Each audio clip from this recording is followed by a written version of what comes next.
साल तक मनाते रहिए। धन्यवाद। श्री गुरु नानक देव जी के प्रकाश पुरब के संबंध में नगर कीर्तन गुरुद्वारा श्री गुरु सिंह सभा न्यू माल तो रवाना होकर कोचर मार्केट संपूर्ण पैलेस न्यू मालटोन मिडा चौक तो ਹੁੰਦਾ ਆਇਆ ਅੱਗੇ ਰਵਾਨਾ ਹੋ ਰਿਹਾ ਜੀ। ਤੇ ਇਸ ਦੇ ਵਿੱਚ ਸਕੂਲਾਂ ਦੇ ਬੱਚੇ ਨਗਰ ਕੀਰਤਨ ਸੁਖਮਨੀ ਸੇਵਾ ਸੁਸਾਇਟੀਆਂ ਬੀਬੀਆਂ ਦੇ ਜੱਥੇ ਗੁਰੂ ਨਾਨਕ ਸਾਹਿਬ ਜੀ ਦੇ ਜਸ ਗਾਇਨ ਕਰਕੇ ਨਿਹਾਲ ਕਰ ਰਹੀ ਹਨ ਜੀ। ਸਾਰੀ ਸਿੱਖ ਸੰਗਤ ਨੂੰ ਗੁਰੂ ਨਾਨਕ ਸਾਹਿਬ ਜੀ ਦੇ ਪ੍ਰਕਾਸ਼ ਪੁਰਬ ਦੀਆਂ ਲੱਖ ਲੱਖ ਵਧਾਈਆਂ ਜੀ। ਵਾਹਿਗੁਰੂ ਜੀ ਕਾ ਖਾਲਸਾ ਵਾਹਿਗੁਰੂ ਜੀ ਕੀ ਫਤਿਹ। ਪੁਰਬ ਦੀ ਲੱਖ ਲੱਖ ਵਧਾਈ ਹੋਵੇ। ਅੱਜ ਇੱਕ ਹੋਰ ਵਧਾਈ ਵੀ ਸਾਡੇ ਕੋਲ ਹੈਗੀ ਏ। ਕਰਤਾਰਪੁਰ ਦਾ ਲਾਂਘਾ ਸਰਕਾਰ ਨੇ ਖੋਲ੍ਹਤਾ। ਅਸੀਂ ਸਾਰੀਆਂ ਸਰਕਾਰਾਂ ਦਾ ਆਪੋਜੀਸ਼ਨ ਦਾ ਸਾਰਿਆਂ ਦਾ ਧੰਨਵਾਦ ਕਰਾਂਗੇ ਜਿਨ੍ਹਾਂ ਦੀ ਇਹ ਬਦੌਲਤ ਨਾਲ ਲਾਂਘਾ ਖੁੱਲਿਆ। ਤਾਂ ਅਸੀਂ ਸਮਝਦੇ ਵੀ ਜਿਹੜਾ ਲਾਂਘਾ ਖੁੱਲਿਆ ਇਹ ਅਮਨ ਸ਼ਾਂਤੀ ਦਾ ਸੰਦੇਸ਼ਾ ਲੈ ਕੇ ਦੂਜੇ ਦੇਸ਼ ਨਾਲ ਜਾਏਗਾ ਤਾਂ ਕਿ ਸਾਡੇ ਉਸ ਦੇਸ਼ ਨਾਲ ਸੰਬੰਧ ਚੰਗੇ ਹੋਣ, ਪਿਆਰ ਵਧੇ ਸਾਡਾ ਸਾਰਿਆਂ ਨਾਲ। ਮੇਰਾ ਸਵਾਲ ਇਹ ਹੈ, ਇਸ ਵੇਲੇ ਜੋ ਮੌਜੂਦਾ ਹਾਲਤ ਚੱਲ ਰਹੇ ਨੇ ਹਿੰਦੁਸਤਾਨ ਦੇ ਵਿੱਚ ਮੈਕਸੀਮਮ ਧਰਮ ਹੋਏ ਨੇ, ਪਰ ਸਾਰੇ ਧਰਮਾਂ ਨੇ ਆਪਸੇ ਪਿਆਰ ਇਤਫਾਕ ਨਾਲ ਰਹਿਣਾ ਸਿਖਾਇਆ। ਪਰ ਸਾਡੇ ਇੱਥੇ ਹੀ ਉਹ ਉਪਦੇਸ਼ ਨਾ ਗੁਰੂ ਨਾਨਕ ਸਾਹਿਬ ਦਾ, ਨਾ ਗੁਰੂ ਕਬੀਰ ਜੀ ਦਾ, ਨਾ ਕ੍ਰਿਸ਼ਨ ਜੀ ਦਾ, ਨਾ ਰਾਮ ਜੀ ਦਾ। ਫਿਰ ਵੀ ਸਾਡੇ ਕੁਝ ਵਖਰੇਵੇਂ ਨੇ ਅਤੇ ਉਹ ਫਿਰ ਇਹਦਾ ਮਤਲਬ ਧਰਮ ਠੀਕ ਤਰੀਕੇ ਨਾਲ ਜਾਂ ਸਾਡੇ ਵੱਡੇ ਵਡੇਰੇ ਸਾਨੂੰ ਦੱਸ ਨਹੀਂ ਪਾਏ ਅਤੇ ਜਾਂ ਅਸੀਂ ਉਹਨਾਂ 'ਤੇ ਚੱਲਣ ਦਾ ਯਤਨ ਨਹੀਂ ਕਰ ਰਹੇ। ਕਿਉਂਕਿ ਜੇ ਆਪਾਂ ਮੰਨ ਲਿਆ ਹੁੰਦਾ ਸਾਰਾ ਕੋਈ ਗੁਰੂ ਸਾਹਿਬ ਦੀਆਂ ਗੱਲਾਂ ਨੂੰ ਮੰਨ ਲਿਆ ਹੁੰਦਾ ਅਤੇ ਅੱਜ ਸਾਡੇ 'ਚ ਕੋਈ ਵਖਰੇਵਾਂ ਨਹੀਂ ਸੀ ਹੋਣਾ।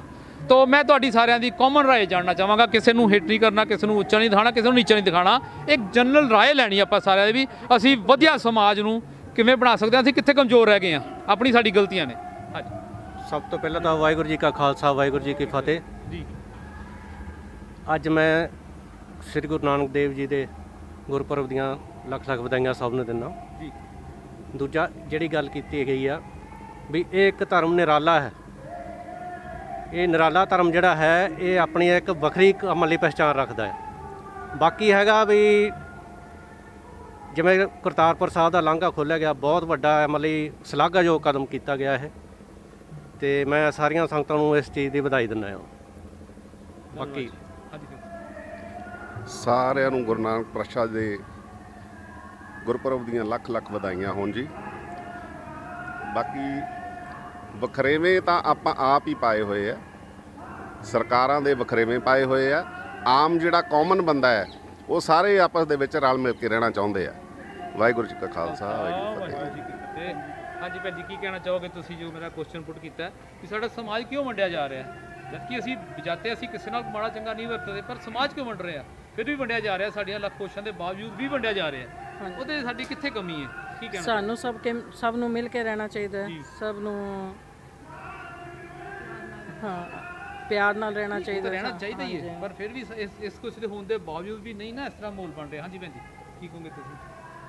ਵਾਹਿਗੁਰੂ ਜੀ ਕਾ ਖਾਲਸਾ ਵਾਹਿਗੁਰੂ ਜੀ ਕੀ ਫਤਿਹ ਜੀ। ਹਾਂਜੀ ਭੈਣ, ਕੁਝ ਕਹੋਗੇ, ਆਪਣੇ ਵਿਚਾਰ ਦਿਓਗੇ? ਵਖਰੇਵਾ ਤਾਂ ਨਹੀਂ ਕਿਹਾ ਜਾ ਸਕਦਾ, ਬਟ ਅੱਜ ਕੱਲ੍ਹ ਫਾਰਮੈਲਿਟੀਆਂ ਬਹੁਤ ਹੋ ਗਈਆਂ ਉਸ ਕਰਕੇ। ਬਾਕੀ ਸਾਰੇ ਧਰਮਾਂ ਦੇ ਲੋਕ ਇੱਕੋ ਹੀ ਹੁੰਦੇ ਆ, ਮਿਲ ਜੁਲ ਕੇ ਹੀ ਰਹਿੰਦੇ ਆ, ਬਸ ਪਿਆਰ ਹੋਣਾ ਚਾਹੀਦਾ। ਬਹੁਤ ਅੱਛਾ ਭੈਣ ਜੀ ਨੇ ਕਿਹਾ ਵੀ ਸਾਰੇ ਧਰਮਾਂ ਨੂੰ ਇੱਕੋ ਹੀ ਨੇ, ਪਿਆਰ ਹੋਣਾ ਚਾਹੀਦਾ ਸਾਰਿਆਂ ਵਿੱਚ ਹੈ ਜੀ। ਅੱਛਾ, ਮੈਂ ਥੋੜ੍ਹਾ ਹਟ ਕੇ ਕੁਐਸਚਨ ਕਰਦਾ। ਆਪਾਂ ਬੜੇ ਸਾਲਾਂ ਤੋਂ ਨਗਰ ਕੀਰਤਨ ਮਨਾ ਰਹੇ ਹਾਂ, ਬਹੁਤ ਲੰਗਰ ਲੱਗ ਰਹੇ ਨੇ ਥਾਂ ਥਾਂ 'ਤੇ। ਕੀ ਉਹਦੀ ਕੋਈ ਹੈ ਬਹੁਤ ਜ਼ਿਆਦਾ ਲੰਗਰਾਂ ਦੀ ਕੋਈ ਕੀ ਲੱਗਦਾ ਆਊਟਪੁੱਟ ਨਿਕਲਦੀ ਕੋਈ, ਕਿ ਕੋਈ ਨੁਕਸਾਨ ਹੁੰਦਾ ਜਾਂ ਵੇਸਟ? ਮਹਿੰਗਾਈ ਵੀ ਬਹੁਤ ਹੈ। ਕੀ ਕਹਿਣਾ ਚਾਹੋਗੇ ਸਾਥ? ਤੁਸੀਂ ਦੱਸੋ, ਲੰਗਰਾਂ ਬਾਰੇ ਥੋੜ੍ਹਾ ਦੱਸੋ। ਬਹੁਤ ਆਪਾਂ ਲੰਗਰ ਵਰਤਾ ਰਹੇ ਹਾਂ, ਸਾਰਥਕਤਾ ਕੀ ਹੈ? तो कोई तो अपने व्यू दोस्तों खोल के की दिक्कत है बेटे? दोस्तों सब बेटे खोल के। वाहिगुरू जी का खालसा वाहिगुरू जी की फतेह। ਆਪਾਂ ਇਹ ਨਹੀਂ ਕਹਿ ਸਕਦੇ ਕਿ ਲੰਗਰ ਲਾਉਣਾ ਇੱਕ ਸਾਰਥਕਤਾ ਨਹੀਂ ਹੈ ਨਾ, ਬਟ ਮੈਂ ਇਹ ਚੀਜ਼ ਕਹਿਣਾ ਚਾਹੁੰਦੀ ਹਾਂ ਜਿੰਨਾ ਲੰਗਰ ਲੱਗਦਾ ਆ, ਜਿੰਨਾ ਲੋਕਾਂ ਨੂੰ ਨਹੀਂ ਮਿਲਦਾ, ਜਿਹੜੇ ਗਰੀਬ ਲੋਕ ਨੇ, ਜਿਹੜੇ ਲੰਗਰ ਲਈ ਤਰਸਦੇ ਨੇ, ਇਹ ਚੀਜ਼ ਉਹਨਾਂ ਲਈ ਜ਼ਿਆਦਾ ਹੋਣੀ ਚਾਹੀਦੀ ਆ। ਤੇ ਹੋਰ ਤਾਂ ਬਾਕੀ ਜਿੱਦਾਂ ਆਪਣੀ ਮਰਿਆਦਾ ਚੱਲਦੀ ਆ ਰਹੀ ਹੈ ਲੰਗਰ ਦੀ, ਉਹ ਆਪਣੇ ਗੁਰੂ ਸਾਹਿਬ ਜਿਹੜੇ ਚਲਾ ਕੇ ਗਏ ਨੇ, ਬਹੁਤ ਵਧੀਆ ਆ। ਉਹ ਉਹਨੂੰ ਐਪਰੀਸ਼ੀਏਟ ਕਰਨਾ ਚਾਹੀਦਾ, ਜੋ ਚੱਲ ਰਿਹਾ ਵਧੀਆ ਚੱਲ ਰਿਹਾ। ਹਾਂਜੀ ਭੈਣ ਜੀ, ਤੁਸੀਂ ਕੁਝ ਕਹੋਗੇ ਇਹਦੇ ਬਾਰੇ? ਲੰਗਰ ਤਾਂ ਸਾਡੇ ਗੁਰੂ ਨਾਨਕ ਦੇਵ ਜੀ ਦੀ ਹੀ ਚਲਾਈ ਹੋਈ ਮਰਿਆਦਾ ਹੈ ਤੇ ਇਹ ਹਮੇਸ਼ਾ ਚੱਲਦੀ ਰਹਿਣੀ ਚਾਹੀਦੀ ਹੈ। ਪਰ ਉਹ ਲੋੜਵੰਦਾਂ ਨੂੰ ਵੀ ਮਿਲਣਾ ਚਾਹੀਦਾ, ਇਹ ਨਹੀਂ ਵੀ ਜਿਹੜਾ ਕੋਈ ਪਹਿਲਾਂ ਹੀ ਬਹੁਤ ਹੈਗਾ ਵੀ ਉਹਨਾਂ ਨੂੰ ਹੀ ਹੋਰ ਮਿਲੀ ਜਾਵੇ, ਵੀ ਸਾਰਿਆਂ ਨੂੰ ਇਹਦਾ ਮਿਲਣਾ ਚਾਹੀਦਾ। ਵੈਸੇ ਮੈਂ ਲੰਗਰ ਦੀ ਦੱਸਾਂ ਤੁਹਾਨੂੰ, ਜਿਹੜੀ ਗੱਲ ਸ਼ੁਰੂ ਹੋਈ ਸੀ ਉਦੋਂ ਜਦੋਂ ਗੁਰੂ ਸਾਹਿਬ ਨੇ 20 ਰੁਪਏ ਦਾ ਲੰਗਰ ਲਗਾਇਆ, ਆਪਾਂ ਅਕਸਰ ਰੂਟੀਨ 'ਚ ਕਹਿ ਦਿੰਦੇ ਆ 20 ਰੁਪਏ ਦਾ ਲੰਗਰ ਲਗਾਇਆ, ਉਦੋਂ ਉਹਨਾਂ ਨੇ ਜਿਹੜੇ ਉਹ ਸੀ ਸਾਧੂ ਸੰਤ ਸਨ, ਉਹਨਾਂ ਨੇ ਲੰਗਰ ਛਕਾਉਣ ਦੀ ਪ੍ਰਥਾ ਉੱਥੇ ਸ਼ੁਰੂ ਹੋਈ ਸੀ। ਪਰ ਉਹਨੇ ਇਦਾਂ ਨਹੀਂ ਵੀ ਲੰਗਰ ਛਕਾ ਕੇ ਘਰ ਚਲੇ ਗਏ। ਉਹ ਦੇਖੋ ਉਦੋਂ ਬਾਜ਼ਾਰੋਂ ਇਹ ਤਾਂ ਨਹੀਂ ਵੀ ਆਪਾਂ ਚਾਵਲੇ ਕਿਸੇ ਕਿਤੋਂ ਆਟਾ ਲਿਆਏ ਤੇ ਦਾਲ ਲਿਆਏ, ਇਦਾਂ ਨਹੀਂ ਸੀ ਹੈਗਾ, ਸਮਾਨ ਬਦਲੇ ਸਮਾਨ ਮਿਲਦਾ ਸੀ ਤੇ 20 ਰੁਪਏ ਬਹੁਤ ਜ਼ਿਆਦਾ ਅਮਾਊਂਟ ਸੀ ਉਸ ਸਮੇਂ ਦੀ। ਤੇ ਉਦੋਂ ਨੈਚੁਰਲੀ ਉਹਨਾਂ ਨੇ ਆਟਾ ਵੀ ਕਣਕ ਲਿਆਂਦੀ ਹੋਏਗੀ, ਪੀਸੀ ਹੋਏਗੀ, ਦਾਲ ਬਣਾਈ ਹੋਏਗੀ, ਲੱਕੜਾਂ ਇਕੱਠੀਆਂ ਕੀਤੀਆਂ ਹੋਣਗੀਆਂ। ਸੋ ਇਸ ਸਾਰੇ ਪ੍ਰੋਸੀਜਰ ਨੂੰ ਕਾਫੀ ਟਾਈਮ ਲੱਗਿਆ ਹੋਏਗਾ। ਇਹ ਹਫਤਾ 10 ਦਿਨ ਦਾ ਲੰਗਰ ਦਾ ਇੰਤਜ਼ਾਮ ਉਹਨਾਂ ਕੋਲ ਸੀ ਤੇ ਹਫਤਾ 10 ਦਿਨ ਉਹਨਾਂ ਨੇ ਫਿਰ ਉਹਨਾਂ ਨਾਲ ਗੱਲਬਾਤ ਕੀਤੀ, ਸਾਰੀ ਟਾਕ ਕੀਤੀ ਵੀ ਤੁਸੀਂ ਆਪਣਾ ਘਰ-ਬਾਰ ਛੱਡ ਕੇ, ਗ੍ਰਸਤ ਜੀਵਨ ਛੱਡ ਕੇ ਇਸ ਪਾਸੇ ਸਾਧੂ ਬਣ ਗਏ ਹੋ। ਫਿਰ ਉਹਦੇ ਵਿੱਚ ਹੋਇਆ ਕੀ ਸੀ ਵੀ ਗੁਰੂ ਸਾਹਿਬ ਦੀ ਵਿਚਾਰਧਾਰਾ ਨਾਲ ਕੁਝ ਲੋਕ ਸਹਿਮਤ ਹੋ ਗਏ ਸੀ ਤੇ ਉਹਨਾਂ ਨੇ ਫਿਰ ਆਪਣਾ ਉਹ ਭੇਖ ਉਤਾਰ ਕੇ ਸਮਾਜ ਦੇ ਵਿੱਚ ਹੀ ਆ ਗਏ ਸਨ ਤੇ ਕੁਝ ਜਿਹੜੇ ਕਿਸੇ ਨੇ ਕੋਈ ਗੱਲ ਨਹੀਂ ਮੰਨੀ ਉਹ ਫਿਰ ਵਾਪਸ ਆਪਣੇ ਵਿੱਚ ਚਲੇ ਗਏ। ਉੱਥੋਂ ਲੰਗਰ ਸ਼ੁਰੂ ਹੋਇਆ। ਲੰਗਰ ਇਸ ਤਰ੍ਹਾਂ ਨਹੀਂ ਜਿਵੇਂ ਹੁਣ ਆਪਾਂ ਸੜਕਾਂ ਤੇ ਲਾ ਰਹੇ ਹਾਂ, ਮਤਲਬ ਉਹਦੇ ਪਿੱਛੇ ਵੀ ਬੜੀ ਘਾਲਨਾ ਸੀ ਔਰ ਲੰਗਰ ਇੱਕ ਦਿਨ ਨਹੀਂ ਚੱਲਿਆ।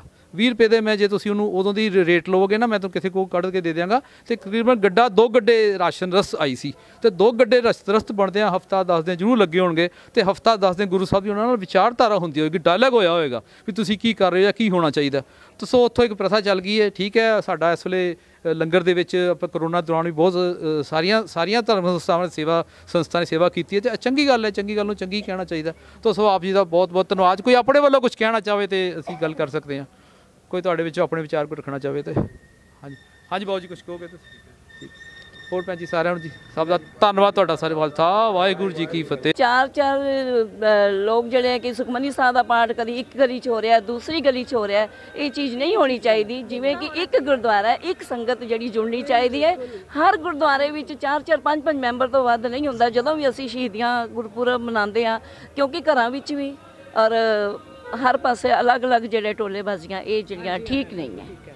ਚਲੋ ਆਪਾਂ ਇਹਦੇ ਬਾਰੇ ਉਦਮ ਕਰਦੇ ਹਾਂ ਜੀ। ਕੋਈ ਇਸ ਤਰ੍ਹਾਂ ਦਾ ਹੋਵੇ 15 ਮੈਂਬਰ ਜਿਹੜੇ ਜਾਂਦੇ ਸਾਡੇ ਗੁਰਦੁਆਰੇ ਦੀ ਸੰਗਤ ਜਿਹੜੀ ਆ, ਇਸ ਗੱਲ ਤੋਂ ਨਾ ਸਹਿਮਤ ਸਾਰੇ ਨੇ।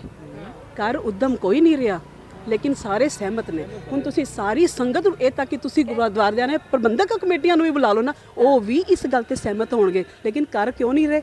ਕਿਉਂਕਿ ਇਕਜੁੱਟ ਨਹੀਂ ਹੋ ਰਹੇ। ਅਸੀਂ ਜਦ ਤੱਕ ਇਕਜੁੱਟ ਨਹੀਂ ਹੋਵਾਂਗੇ ਇਕਜੁੱਟ ਨਹੀਂ ਕਰ ਸਕਦੇ ਹੋ ਕੰਮ, ਇਹ ਲੇਡੀਜ਼ ਕਰ ਸਕਦੀਆਂ ਕੰਮ। ਰੋਟੀਆਂ ਪਕਾਏ ਤੋਂ ਬਗੈਰ ਪਹਿਲਾਂ ਰੋਟੀਆਂ ਬਣਾ ਕੇ ਜਾਣੀਆਂ ਪੈਣੀਆਂ। ਸਬਜ਼ੀ ਸਵੇਰ ਦੀ ਸੋਚ ਨਹੀਂ ਪੈਣੀ ਹੈ ਕਿ ਸਬਜ਼ੀ ਕੀ ਬਣਾਉਣੀ ਹੈ ਸਵੇਰੇ, ਠੀਕ ਹੈ ਨਾ? ਹਾਂ ਨਹੀਂ, ਤੁਹਾਨੂੰ ਕੀ ਲੱਗਦਾ ਇਕਜੁੱਟ ਨਾ ਹੋਣ ਦਾ ਕੋਈ ਕਾਰਨ ਜਿਹੜਾ ਹੈ? ਉਹਦੇ 1 2 3 ਕੋਈ ਕਾਰਨ ਹੋਣਗੇ ਨਾ, ਉਹਦੇ ਬਾਰੇ ਤੁਸੀਂ ਕੁਝ ਤੁਸੀਂ ਉਹਦੇ ਬਾਰੇ ਦੱਸੋਗੇ? ਅਸੀਂ ਤਾਂ ਵੈਸੇ ਬਣਾਏ ਨਹੀਂ ਕਿਉਂਕਿ ਮੈਂ ਵੀ ਗੁਰਦੁਆਰਾ ਧੰਨਪੁਰ ਠੋਹਾਰ ਦੀ ਪ੍ਰਧਾਨ ਹਾਂ। ਪਰ ਮੇਰੀ ਸਾਰੀ ਕਮੇਟੀ ਕੋਲੋਂ ਪੁੱਛ ਲਓ, ਸਾਰਿਆਂ ਤੋਂ ਇੱਕ ਬੰਦੇ ਤੋਂ ਦੂਰ ਤੱਕ ਪੁੱਛ ਲਓ ਕਿ ਜਿਹਨੂੰ ਮੈਂ ਨਾਲ ਇਕਜੁੱਟ ਕੀਤਾ ਹੋਵੇ। ਜੇ ਕੋਈ ਗੱਲ ਹੁੰਦੀ ਹੈ, ਦੇਖੋ ਆਪਾਂ ਭੈਣ ਭਰਾ, ਦੇਖੋ ਭੈਣਾਂ, ਮੈਂ ਕਹਿੰਦੀ ਹਾਂ ਮਾਂ ਔਰ ਧੀ ਦੀ ਲੜਾਈ ਹੋ ਜਾਂਦੀ ਹੈ, ਹੋ ਜਾਂਦੀ ਹੈ ਨੋ ਡਾਊਟ, ਕਿਉਂਕਿ ਤੁਹਾਡੀ ਵਿਚਾਰਧਾਰਾ ਹੋਰ ਹੈ, ਮੇਰੀ ਹੋਰ ਹੈ ਨਾ, ਮੇਰੇ ਸੋਚਣੀ ਹੋਰ ਹੈ, ਮੇਰੀਆਂ ਪਰਿਸਥਿਤੀਆਂ ਹੋਰ ਨੇ, ਮੇਰੀਆਂ ਸਿਚੁਏਸ਼ਨਸ ਹੋਰ ਨੇ, ਠੀਕ ਹੈ ਨਾ, ਤੁਹਾਡੀਆਂ ਹੋਰ ਨੇ। ਲੇਕਿਨ ਇਕਜੁੱਟ ਹੋ ਕੇ ਸਾਰਿਆਂ ਨੂੰ, ਇਹ ਸਾਰੇ ਮੇਰੇ ਜੱਥੇ ਦੇ ਮੈਂਬਰ ਨੇ, ਹੋਰ ਵੀ ਨੇ ਨਾਲ, ਨਗਰ ਕੀਰਤਨ 'ਚ ਬਹੁਤ ਸੰਗਤ ਚੱਲ ਰਹੀ ਹੈ ਨਾਲ ਤੇਰੇ। ਉਹ ਜਿਵੇਂ ਬਾਈਕ ਤੋਂ ਡਰਦੇ ਪਏ ਸੀਗੇ ਤੇ ਇਹ ਥਾਂ ਅੱਗੇ ਨੇ, ਹੈ ਨਾ, ਤੇ ਨਾ ਲੇਕਿਨ ਸਭ ਦੀ ਇਕਜੁੱਟ ਰੱਖਿਆ ਹੋਇਆ ਉਹਨਾਂ ਨੂੰ ਕਿ ਜਿੰਨੇ ਵੀ ਘਰਾਂ 'ਚ ਹੁੰਦੇ ਨਾ, ਸਾਰਿਆਂ ਨੂੰ ਮੈਂ ਪ੍ਰੇਰਿਤ ਕਰ ਰਹੀ ਹਾਂ ਕਿ ਪਲੀਜ਼ ਤੁਸੀਂ ਮੰਡੇ ਟੂ ਫਰਾਈਡੇ ਤੱਕ ਜਿੱਥੇ ਮਰਜ਼ੀ ਜਾਓ, ਲੇਕਿਨ ਗੁਰਦੁਆਰਾ ਸਾਹਿਬ ਤੁਸੀਂ ਸੈਟਰਡੇ ਪਹੁੰਚਣਾ ਹੀ ਪਹੁੰਚਣਾ। ਕਿਉਂ? ਇਕਜੁੱਟ ਰਹੋ। ਇਕਜੁੱਟ ਰਵਾਂਗੇ ਬੜੀ ਤਾਕਤ ਹੈ। ਏਕਤਾ ਵਿੱਚ ਅਨੇਕਤਾ ਬਹੁਤ, ਇਹ ਆਪਾਂ ਨੂੰ ਪਤਾ ਹੀ ਹੈ। ਇੰਨੇ ਛੋਟੇ ਹੁੰਦੇ ਤੋਂ ਅਸੀਂ ਪੜ੍ਹਦੇ ਆ ਰਹੇ ਹਾਂ ਕਿ ਸਟਰੈਂਥ ਵਿੱਚ ਬਹੁਤ ਤਾਕਤ ਹੈ। ਬੜੀ ਪੁਰਾਣੀਆਂ ਕਥਾਵਾਂ ਚੱਲਦੀਆਂ ਨੇ, ਬੜੀਆਂ ਕਥਾ ਕਿ ਇੱਕ ਬਜ਼ੁਰਗ ਸੀਗਾ, ਉਹਦੀਆਂ 4 ਪੁੱਤਰ ਸੀਗੇ। ਇੰਨੇ ਛੋਟੇ ਤੋਂ ਹੁੰਦੇ ਪੜ੍ਹਦੇ ਆ ਰਹੇ ਹਾਂ ਤੇ ਜੇ ਵੱਡੇ ਹੋ ਕੇ ਵੀ ਨਹੀਂ ਸਾਨੂੰ ਅਮਲ ਕਰਨ ਆਇਆ ਤੇ ਅਸੀਂ ਕੀਤਾ ਕੀ ਹੈ? ਹੈ ਨਾ? ਸਭ ਤੋਂ ਪਹਿਲਾਂ ਗੁਰੂ ਨਾਨਕ ਦੇਵ ਜੀ ਕਹਿ ਰਹੇ ਨੇ ਇੰਨੇ ਕਿ ਇਕਜੁੱਟ ਹੋ ਕੇ ਰਹੋ, ਆਪਣਾ ਪ੍ਰੋਪਰ ਇਕਜੁੱਟ ਹੋ ਕੇ ਰਹੋ। ਅਸੀਂ ਤਾਂ ਵੀ ਪੜ੍ਹੀ ਤਾਂ ਜਾ ਰਹੇ ਹਾਂ ਹਰ ਰੋਜ਼ ਸਵੇਰੇ ਉੱਠਦੇ ਹਾਂ ਸਰ 4 ਵਜੇ ਉੱਠ ਰਹੇ ਹਾਂ ਜੀ, ਜਪਜੀ ਸਾਹਿਬ ਦੇ 4 ਪਾਠ ਚੱਲ ਰਹੇ ਨੇ, ਲੇਕਿਨ ਆਪਾਂ ਕੀ ਕਰ ਰਹੇ ਹਾਂ? ਅਮਲ ਨਹੀਂ ਕਰ ਰਹੇ। ਅਮਲਾ ਬਾਜੋ ਤੁਹਾਡਾ ਮਤਲਬ ਹੈ ਗੁਰਬਾਣੀ ਖਾਲੀ ਪੜ੍ਹੀ ਜਾ ਰਹੀ ਹੈ, ਉਹਦੀ ਵਿਚਾਰ ਨਹੀਂ ਹੋ ਰਹੀ ਔਰ ਉਹਦੇ ਤੇ ਅਸੀਂ ਚੱਲਣ ਵਾਸਤੇ ਸਾਡੇ ਕੋਲ ਅਜੇ ਕੋਈ ਅਸੀਂ ਉਪਰਾਲਾ ਨਹੀਂ ਕਰ ਰਹੇ। ਤੋ ਗੁਰਦੁਆਰੇ ਕੱਚੇ ਹੁੰਦੇ ਸੀ, ਸਿੱਖ ਪੱਕੇ ਹੁੰਦੇ ਸੀ। ਅੱਜ ਕੱਲ ਗੁਰਦੁਆਰੇ ਪੱਕੇ ਬਣ ਗਏ ਤੇ ਸਿੱਖ ਕੱਚੇ ਹੋ ਗਏ। ਠੀਕ ਹੈ ਤੁਹਾਡੇ ਕੋਲ, ਚਲੋ ਰਲ ਮਿਲ ਕੇ ਇਸੇ ਵਾਸਤੇ ਤੁਹਾਡੇ ਵਿਚਾਰ ਲਏ ਹੈ ਕਿ ਸੰਗਤਾਂ ਨੂੰ ਪਤਾ ਲੱਗਣ ਤੇ ਅੱਗੋਂ ਕਿਸ ਤਰ੍ਹਾਂ ਅਸੀਂ ਸੁਧਾਰ ਕਰ ਸਕੀਏ। ਧੰਨਵਾਦ ਤੁਹਾਡਾ। ਵਾਹਿਗੁਰੂ ਜੀ ਕਾ ਖਾਲਸਾ, ਵਾਹਿਗੁਰੂ ਜੀ ਕੀ ਫਤਿਹ। ਜੀ ਕਾ ਖਾਲਸਾ, ਵਾਹਿਗੁਰੂ ਜੀ ਕੀ ਫਤਿਹ। ਭੈਣ ਜੀ, ਨਗਰ ਕੀਰਤਨ ਵਿੱਚ ਅੱਜ ਤੁਸੀਂ ਸਾਰੇ ਹਾਜ਼ਰੀਆਂ ਭਰ ਰਹੇ ਹੋ। ਧੰਨ ਸ਼੍ਰੀ ਗੁਰੂ ਨਾਨਕ ਦੇਵ ਜੀ ਦੇ ਜੋ ਗੁਰਪੁਰਬ ਮਨਾਏ ਜਾ ਰਹੇ ਹੈ, ਉਸੇ ਸੰਬੰਧ ਵਿੱਚ ਇਹ ਨਗਰ ਕੀਰਤਨ ਔਰ ਤੁਸੀਂ ਆਪ ਸਾਰੇ ਹਾਜ਼ਰੀਆਂ ਭਰ ਰਹੇ ਹੋ। ਕਈ 100 ਸਾਲਾਂ ਤੋਂ ਨਗਰ ਕੀਰਤਨ ਚੱਲ ਰਿਹਾ, ਕੀਰਤਨ ਦਰਬਾਰ ਹੋ ਰਿਹਾ। ਤੁਹਾਨੂੰ ਲੱਗਦਾ ਕਿ ਇਹਨਾਂ ਦਾ ਕੋਈ ਸਾਡੇ ਸਮਾਜ 'ਤੇ ਵਧੀਆ ਅਸਰ ਹੋ ਰਿਹਾ? ਕਿੰਨਾ ਕੁ ਅਸਰ ਹੋ ਰਿਹਾ? ਜੇ ਘੱਟ ਹੋ ਰਿਹਾ ਤਾਂ ਤੁਹਾਡੇ ਸੁਝਾਅ ਚਾਹੀਦੇ ਆ ਕਿ ਇਹਨੂੰ ਅਸੀਂ ਕਿਸੇ ਤਰੀਕੇ ਨਾਲ ਹੋਰ ਵਧੀਆ ਵੀ ਕਰ ਸਕਦੇ ਹੋਈਏ। ਸਿੰਪਲ ਜਿਹਾ ਸਵਾਲ ਹੈ, ਮਤਲਬ ਤੁਸੀਂ ਸਾਰੇ ਤੁਹਾਡੇ ਆਪਣੇ ਵਿਊਜ਼ ਚਾਹੀਦੇ ਨੇ, ਜਿਵੇਂ ਤੁਸੀਂ ਸਮਝੋ ਉਵੇਂ ਸਾਨੂੰ ਜ਼ਰੂਰ ਦੱਸੋ। ਵਾਹਿਗੁਰੂ ਜੀ ਕਾ ਖਾਲਸਾ, ਵਾਹਿਗੁਰੂ ਜੀ ਕੀ ਫਤਿਹ। ਸਭ ਤੋਂ ਪਹਿਲਾਂ ਮੈਂ ਇਹ ਕਹਿਣਾ ਧੰਨ ਸ਼੍ਰੀ ਗੁਰੂ ਨਾਨਕ ਦੇਵ ਜੀ ਦੇ ਗੁਰਪੁਰਬ ਦੀਆਂ ਤੁਹਾਨੂੰ ਸਭ ਨੂੰ ਬਹੁਤ ਬਹੁਤ ਵਧਾਈਆਂ ਹੋਣ। ਵਾਹਿਗੁਰੂ ਚੜ੍ਹਦੀ ਕਲਾ ਬਖਸ਼ੇ, ਸਾਡੇ ਸਿੱਖ ਕੌਮ ਨੂੰ ਚੜ੍ਹਦੀ ਕਲਾ ਬਖਸ਼ੇ ਵਾਹਿਗੁਰੂ ਸੱਚੇ ਪਾਤਸ਼ਾਹ। ਹੁਣ ਅਸੀਂ ਇਹ ਗੱਲ ਕਰਾਂਗੇ ਕਿ ਅਸੀਂ ਇਹ ਕੰਮ ਕਰੀਏ ਕਿ ਨਾ ਕਰੀਏ। ਜੋ ਭਾਈ ਸਾਹਿਬ ਜੀ ਨੇ ਕੁਐਸਚਨ ਪੁੱਟ ਕੀਤਾ ਸਾਨੂੰ, ਮੈਂ ਇਹ ਆਨਸਰ ਦੇਣਾ ਚਾਹਾਂਗੀ ਕਿ ਦੇਖੋ, ਸਿੱਖ ਕੌਮ ਅੱਗੇ ਵਧਣੀ ਚਾਹੀਦੀ ਹੈ। ਹਿੱਲਾ ਚਾਹੇ ਕੋਈ ਵੀ ਹੋਵੇ, ਚਾਹੇ ਇੱਧਰੋਂ ਕਰ ਤੋਂ ਕਦੇ ਉੱਧਰੋਂ ਕਰ, ਜਿਸ ਤਰ੍ਹਾਂ ਜੋ ਜਿਹਨੂੰ ਚੰਗਾ ਲੱਗਦਾ ਨਾ ਉਹ ਕਰੋ, ਲੇਕਿਨ ਟਾਰਗੇਟ ਕੀ ਹੋਣਾ ਚਾਹੀਦਾ? ਚੜ੍ਹਦੀ ਕਲਾ, ਬਸ। ਠੀਕ ਹੈ ਨਾ, ਚੜ੍ਹਦੀ ਕਲਾ ਹੋਣੀ ਚਾਹੀਦੀ ਹੈ। ਅਤੇ ਦੇਖੋ, ਅਸੀਂ ਬੱਚਿਆਂ ਨੂੰ ਅੱਗੇ ਲੈ ਕੇ ਆਵਾਂਗੇ। ਘਰੋਂ ਬੱਚਿਆਂ ਨੂੰ ਕੱਢਣਾ ਸੌਖਾ ਨਹੀਂ ਪਿਆ ਹੋਇਆ, ਮਾਵਾਂ ਨੂੰ ਕੱਢਣਾ ਸੌਖਾ ਨਹੀਂ ਹੈ, ਕਿਉਂਕਿ ਸਭ ਆਪਣੇ ਘਰ 'ਚ ਗ੍ਰਸਤੀ ਜੀਵਨ 'ਚ ਰੁੱਝੇ ਪਏ ਨੇ। ਕੋਈ ਰੋਟੀ ਤੇ ਕਿਸੇ ਨੇ ਰੋਟੀ ਬਣਾਉਣੀ ਹੈ, ਕਿਸੇ ਦੀ ਭਾਂਡਿਆਂ ਦਾ, ਕਿਸੇ ਦਾ ਕੁਛ, ਔਰ ਉਹ ਵੀ ਕੰਮ। ਗ੍ਰਸਤੀ ਜੀਵਨ ਬਹੁਤ ਜ਼ਰੂਰੀ ਹੈ। ਇਹ ਤਾਂ ਗੁਰੂ ਨਾਨਕ ਦੇਵ ਜੀ ਨੇ ਕਿਹਾ ਹੋਇਆ ਨਾ। ਠੀਕ ਹੈ ਨਾ, ਅਸੀਂ ਉਹਨਾਂ ਦੇ ਜੋ ਉਪਦੇਸ਼ ਕਰ ਰਹੇ ਹਾਂ, ਵਿਚਾਰਧਾਰਾ ਤੇ ਉਹਨਾਂ ਕਰਨਾ ਚਾਹੁੰਦੇ ਹਾਂ, ਪੂਰੇ ਉਤਰਨਾ ਚਾਹੁੰਦੇ ਹਾਂ। ਪਹਿਲਾਂ ਤਾਂ ਸਾਨੂੰ ਗ੍ਰਸਤੀ ਜੀਵਨ ਸੰਭਾਲਣਾ ਪਏਗਾ, ਲੇਕਿਨ ਉਹਨਾਂ ਸੰਗਤ ਨੂੰ ਬਾਹਰ ਕੱਢਣਾ ਅਸੀਂ, ਅਤੇ ਕਿਹੜੇ ਤਰੀਕੇ ਹੋਣੇ ਚਾਹੀਦੇ ਨੇ? ਨਗਰ ਕੀਰਤਨ, ਸਮਾਗਮ, ਗੁਰਦੁਆਰੇ 'ਚ ਪ੍ਰੋਗਰਾਮ, ਸੰਗਤ ਤਾਈਓ ਬਾਹਰ ਨਿਕਲੇਗੀ। ਹਾਂ, ਉਹਨਾਂ ਦੇ ਤਰੀਕੇ ਗਲਤ ਹੋ ਗਏ ਨੇ, ਠੀਕ ਹੈ ਨਾ, ਤਰੀਕੇ ਗਲਤ ਹੋ ਗਏ ਨੇ ਕਿ ਪ੍ਰਧਾਨਗੀਆਂ ਚੱਲਣ ਲੱਗ ਪਈਆਂ ਨੇ ਜੀ, ਆਹ ਹੋ ਗਿਆ ਜੀ, ਉਹ ਹੋ ਗਿਆ ਹੈ ਨਾ। ਅਤੇ ਫਿਰ ਥੋੜ੍ਹਾ ਜਿਹਾ ਸਾਨੂੰ ਆਪੇ ਇਕਜੁੱਟ ਹੋ ਕੇ ਫਿਰ ਅਸੀਂ ਲੋਕ ਕਰ ਸਕਦੇ ਹਾਂ। ਵਿਚਾਰਧਾਰਾ ਇੱਕ ਕਰਕੇ। ਕਿਹੜੀ ਵਿਚਾਰਧਾਰਾ? ਗੁਰੂ ਨਾਨਕ ਦੇਵ ਜੀ ਦੀ ਵਿਚਾਰਧਾਰਾ। ਠੀਕ ਹੈ ਨਾ। ਵਾਹਿਗੁਰੂ ਜੀ ਕਾ ਖਾਲਸਾ, ਵਾਹਿਗੁਰੂ ਜੀ ਕੀ ਫਤਿਹ। ਇਸ ਵਿੱਚ ਤੁਹਾਡਾ ਇੱਕ ਸਥਾਨ ਹੈ, ਨਗਰ ਕੀਰਤਨ ਚੱਲ ਰਹੇ ਨੇ, ਬਹੁਤ ਵੱਡੇ ਲੈਵਲ 'ਤੇ ਜੋ ਹੈ ਪ੍ਰਚਾਰ ਹੋ ਰਹੇ ਨੇ। ਕੀ ਫਾਇਦਾ ਹੋ ਰਿਹਾ ਸਿੱਖ ਕੌਮ ਨੂੰ, ਇਨਸਾਨੀਅਤ ਨੂੰ, ਸਾਡੇ ਸਮਾਜ ਨੂੰ? ਤੋ ਇਹ ਜਾਂ ਇਸ ਤਰ੍ਹਾਂ ਮੈਂ ਪੁੱਛਣਾ ਚਾਹਾਂਗਾ ਕਿ ਸ਼ਾਇਦ ਇੰਨਾ ਫਾਇਦਾ ਨਹੀਂ ਹੋਇਆ ਕਈ ਸਾਲਾਂ ਤੋਂ ਸਾਨੂੰ ਇਸ ਤਰ੍ਹਾਂ ਕਰਦਿਆਂ। ਤੁਸੀਂ ਕੋਈ ਇਹਦੇ ਵਿੱਚ ਆਪਣਾ ਸੁਝਾਅ ਦੇਣਾ ਚਾਹੋਗੇ ਕਿ ਹੋਰ ਅੱਛੇ ਤਰੀਕੇ ਨਾਲ ਜੋ ਹੈ ਅਸੀਂ ਇਹ ਜੋ ਪ੍ਰੋਗਰਾਮ ਹੈ ਕਰੀਏ ਤਾਂ ਜੋ ਇਹਦਾ ਫਾਇਦਾ ਹੋਰ ਹੋਵੇ? ਵਾਹਿਗੁਰੂ ਜੀ ਕਾ ਖਾਲਸਾ, ਵਾਹਿਗੁਰੂ ਜੀ ਕੀ ਫਤਿਹ। ਆਪ ਜੀ ਸਾਰਿਆਂ ਨੂੰ ਗੁਰਪੁਰਬ ਦੀਆਂ ਲੱਖ ਲੱਖ ਵਧਾਈਆਂ ਜੀ। ਜੋ ਵੀ ਇਹ ਆਪਣਾ ਨਗਰ ਕੀਰਤਨ ਜਾਂ ਗੁਰਪੁਰਬ ਹੁੰਦੇ ਨੇ, ਜਿਸ ਤਰ੍ਹਾਂ ਸਾਡੀ ਬਾਣੀ ਤੋਂ ਦਾ ਬਾਰੇ ਲੋਕਾਂ ਨੂੰ ਪਤਾ ਲੱਗ, ਸਾਡੇ ਬੱਚੇ ਜਿਹੜੇ ਇਸ ਤੋਂ ਪਿਛੜ ਚੁੱਕੇ ਹਨ, ਜਿਸ ਤਰ੍ਹਾਂ ਅਸੀਂ ਇੱਕ ਨਿਊ ਕੋਈ ਚੀਜ਼ ਹੋ ਜਾਂਦੀ ਆ, ਇਹ ਨਗਰ ਕੀਰਤਨ ਉਹਨੂੰ ਦੇਖ ਕੇ ਉਹਨਾਂ ਵਿੱਚ ਕੋਈ ਇੱਕ ਜਾਗ ਲੱਗਦਾ ਹੈ, ਅਤੇ ਉਹ ਆਪਣੇ ਇਸ ਧਰਮ ਦੇ ਨਾਲ ਜਿਹੜੇ ਸਾਡੇ ਵਰਗੇ ਉਖੜੇ ਹੋਏ ਆ, ਉਹ ਇਹਦੇ ਨਾਲ ਜੁੜਦੇ ਨੇ ਦੁਬਾਰਾ। ਜੀ, ਤੁਹਾਡਾ ਮਤਲਬ ਹੈ ਕਿ ਚੇਤਨਤਾ ਆਉਂਦੀ ਹੈ ਲੋਕਾਂ 'ਚ, ਮਤਲਬ ਜਿਹਨਾਂ ਨੂੰ ਨਹੀਂ ਪਤਾ, ਬੱਚਿਆਂ ਨੂੰ, ਸਮਾਜ ਨੂੰ ਪਤਾ ਲੱਗਦਾ। ਸਾਡੀ ਹੁਣ ਇਹ ਐਕਚੁਅਲੀ ਸਾਡਾ ਐਜੂਕੇਸ਼ਨ ਦਾ ਪਾਰਟ ਤੋਂ ਦੂਰ ਹੋ ਚੁੱਕਿਆ ਹੈ। ਸਾਡਾ ਜਿਹੜਾ ਕਈ ਗੱਲਾਂ ਉਹ ਕੁਛ ਨਾ ਕੁਛ ਬੱਚੇ ਫਿਰ ਆਪਦੇ ਮਾਪਿਆਂ ਨੂੰ, ਸਿਆਣਿਆਂ ਨੂੰ ਪੁੱਛਦੇ ਹਨ ਵੀ ਕੀ ਹੈਗਾ। ਫਿਰ ਮਾਪਿਆਂ ਦੀ ਵੀ ਡਿਊਟੀ ਬਣਦੀ ਹੈ ਕਿ ਉਸ ਚੀਜ਼ ਨੂੰ ਬੱਚਿਆਂ ਦੇ ਵਿੱਚ ਦੱਸਣ ਵੀ ਧਰਮ ਕਿੱਦਾਂ ਹੋਇਆ, ਕਿੱਦਾਂ ਸ਼ੁਰੂ ਹੋਇਆ, ਕੀ ਹੈਗਾ। ਜਿੱਦਾਂ ਜੋ ਬਾਬਾ ਨਾਨਕ ਜੀ ਦੀਆਂ ਸਿੱਖਿਆਵਾਂ ਉਹਨਾਂ ਬਾਰੇ ਦੱਸਿਆ ਜਾਵੇ ਤਾਂ ਜੋ ਇੱਕ ਚੰਗਾ ਇਨਸਾਨ ਬਣ ਸਕੇ। ਠੀਕ ਹੈ, ਤੁਹਾਡਾ ਮਤਲਬ ਇਹਦੇ ਨਾਲ ਸਾਨੂੰ ਗੁਰੂ ਨਾਨਕ ਸਾਹਿਬ ਦੀਆਂ ਸਿੱਖਿਆਵਾਂ ਦਾ ਜੋ ਹੈ ਉਹ ਵੀ ਸਾਨੂੰ ਜ਼ਰੂਰ ਦੇਣਾ ਚਾਹੀਦਾ, ਨਾਲ ਲਿਟਰੇਚਰ ਦਈਏ ਜਾਂ ਜਿਸ ਤਰ੍ਹਾਂ ਵੀ ਕਰੀਏ, ਸਾਨੂੰ ਸਿੱਖਿਆ ਜਿਹੜੀ ਹੈ ਉਹ ਫੈਲਾਉਣੀ ਚਾਹੀਦੀ ਹੈ। ਕਿਉਂਕਿ ਜਿਸ ਤਰ੍ਹਾਂ ਜੀ ਦੇਖੋ, ਆਪਣੇ ਜਿਸ ਤਰ੍ਹਾਂ ਸਾਡੇ ਸਮਾਜ ਦੇ ਵਿੱਚ ਔਰਤ ਨੂੰ ਤੇ ਕਿੰਨੇ ਜ਼ੁਲਮ ਹੋ ਰਹੇ ਆ, ਉਹਨਾਂ ਬਾਬਾ ਜੀ ਦੀ ਇੱਕੋ ਹੀ ਮੈਂ ਤੋਂ ਕਹਿ ਕੇ ਕਹਿੰਦਾ, ਉਹਨਾਂ ਨੇ ਬੜੀ ਸੋਹਣੀ ਗੱਲ ਕਹੀ ਹੈ, ਸੋ ਕੋ ਮੰਦਾ ਆਖੇ ਜਿਸ ਜੰਮੇ ਰਜਾਨ। ਔਰਤ ਦਾ ਉਹਨਾਂ ਨੇ ਇੰਨਾ ਵੱਡਾ ਦਰਜਾ ਦਿੱਤਾ ਹੈ ਕਿ ਜੋ ਕਿ ਸਾਨੂੰ ਸਾਰਿਆਂ ਨੂੰ ਹੀ ਸਤਿਕਾਰ ਕਰਨਾ ਚਾਹੀਦਾ ਹੈ। ਜਿਹਦੇ ਵਿੱਚ ਸਾਡੀ ਮਾਂ, ਧੀ, ਭੈਣ ਸਾਰੇ ਹੀ ਆਉਂਦੇ ਆ। ਬਹੁਤ ਬਹੁਤ ਧੰਨਵਾਦ ਤੁਹਾਡਾ, ਤੁਸੀਂ ਅੱਛੇ ਵਿਚਾਰ ਦਿੱਤੇ ਆ। ਵੀਰ ਜੀ ਤੁਸੀਂ ਕੁਝ ਦੱਸਣਾ ਚਾਹੋਗੇ?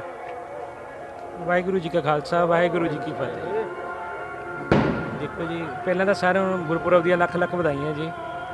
ਦੂਸਰਾ, ਜਦੋਂ ਇਸ ਤਰ੍ਹਾਂ ਦੇ ਪ੍ਰੋਗਰਾਮ ਨਗਰ ਕੀਰਤਨ ਅਸੀਂ ਨਿਕਾਲਦੇ ਹਾਂ, ਆਉਣ ਵਾਲੀ ਨਸਲਾਂ ਨੂੰ, ਬੱਚਿਆਂ ਨੂੰ ਸਾਡੇ ਧਰਮ ਬਾਰੇ, ਗੁਰੂ ਸਾਹਿਬਾਨ ਦੇ ਜਿਹੜੇ ਉਹਨਾਂ ਦੇ ਸੰਸਕਾਰ ਸੀ ਉਹਨਾਂ ਬਾਰੇ ਪਤਾ ਚੱਲਦਾ ਹੈ ਕਿ ਗੁਰੂ ਸਾਹਿਬ ਦੇ ਕੀ ਮਤਲਬ ਉਹਨਾਂ ਦੇ ਉਪਦੇਸ਼ ਸਨ, ਕੀ ਉਹਨਾਂ ਦੀ ਸਿੱਖਿਆ ਸੀ।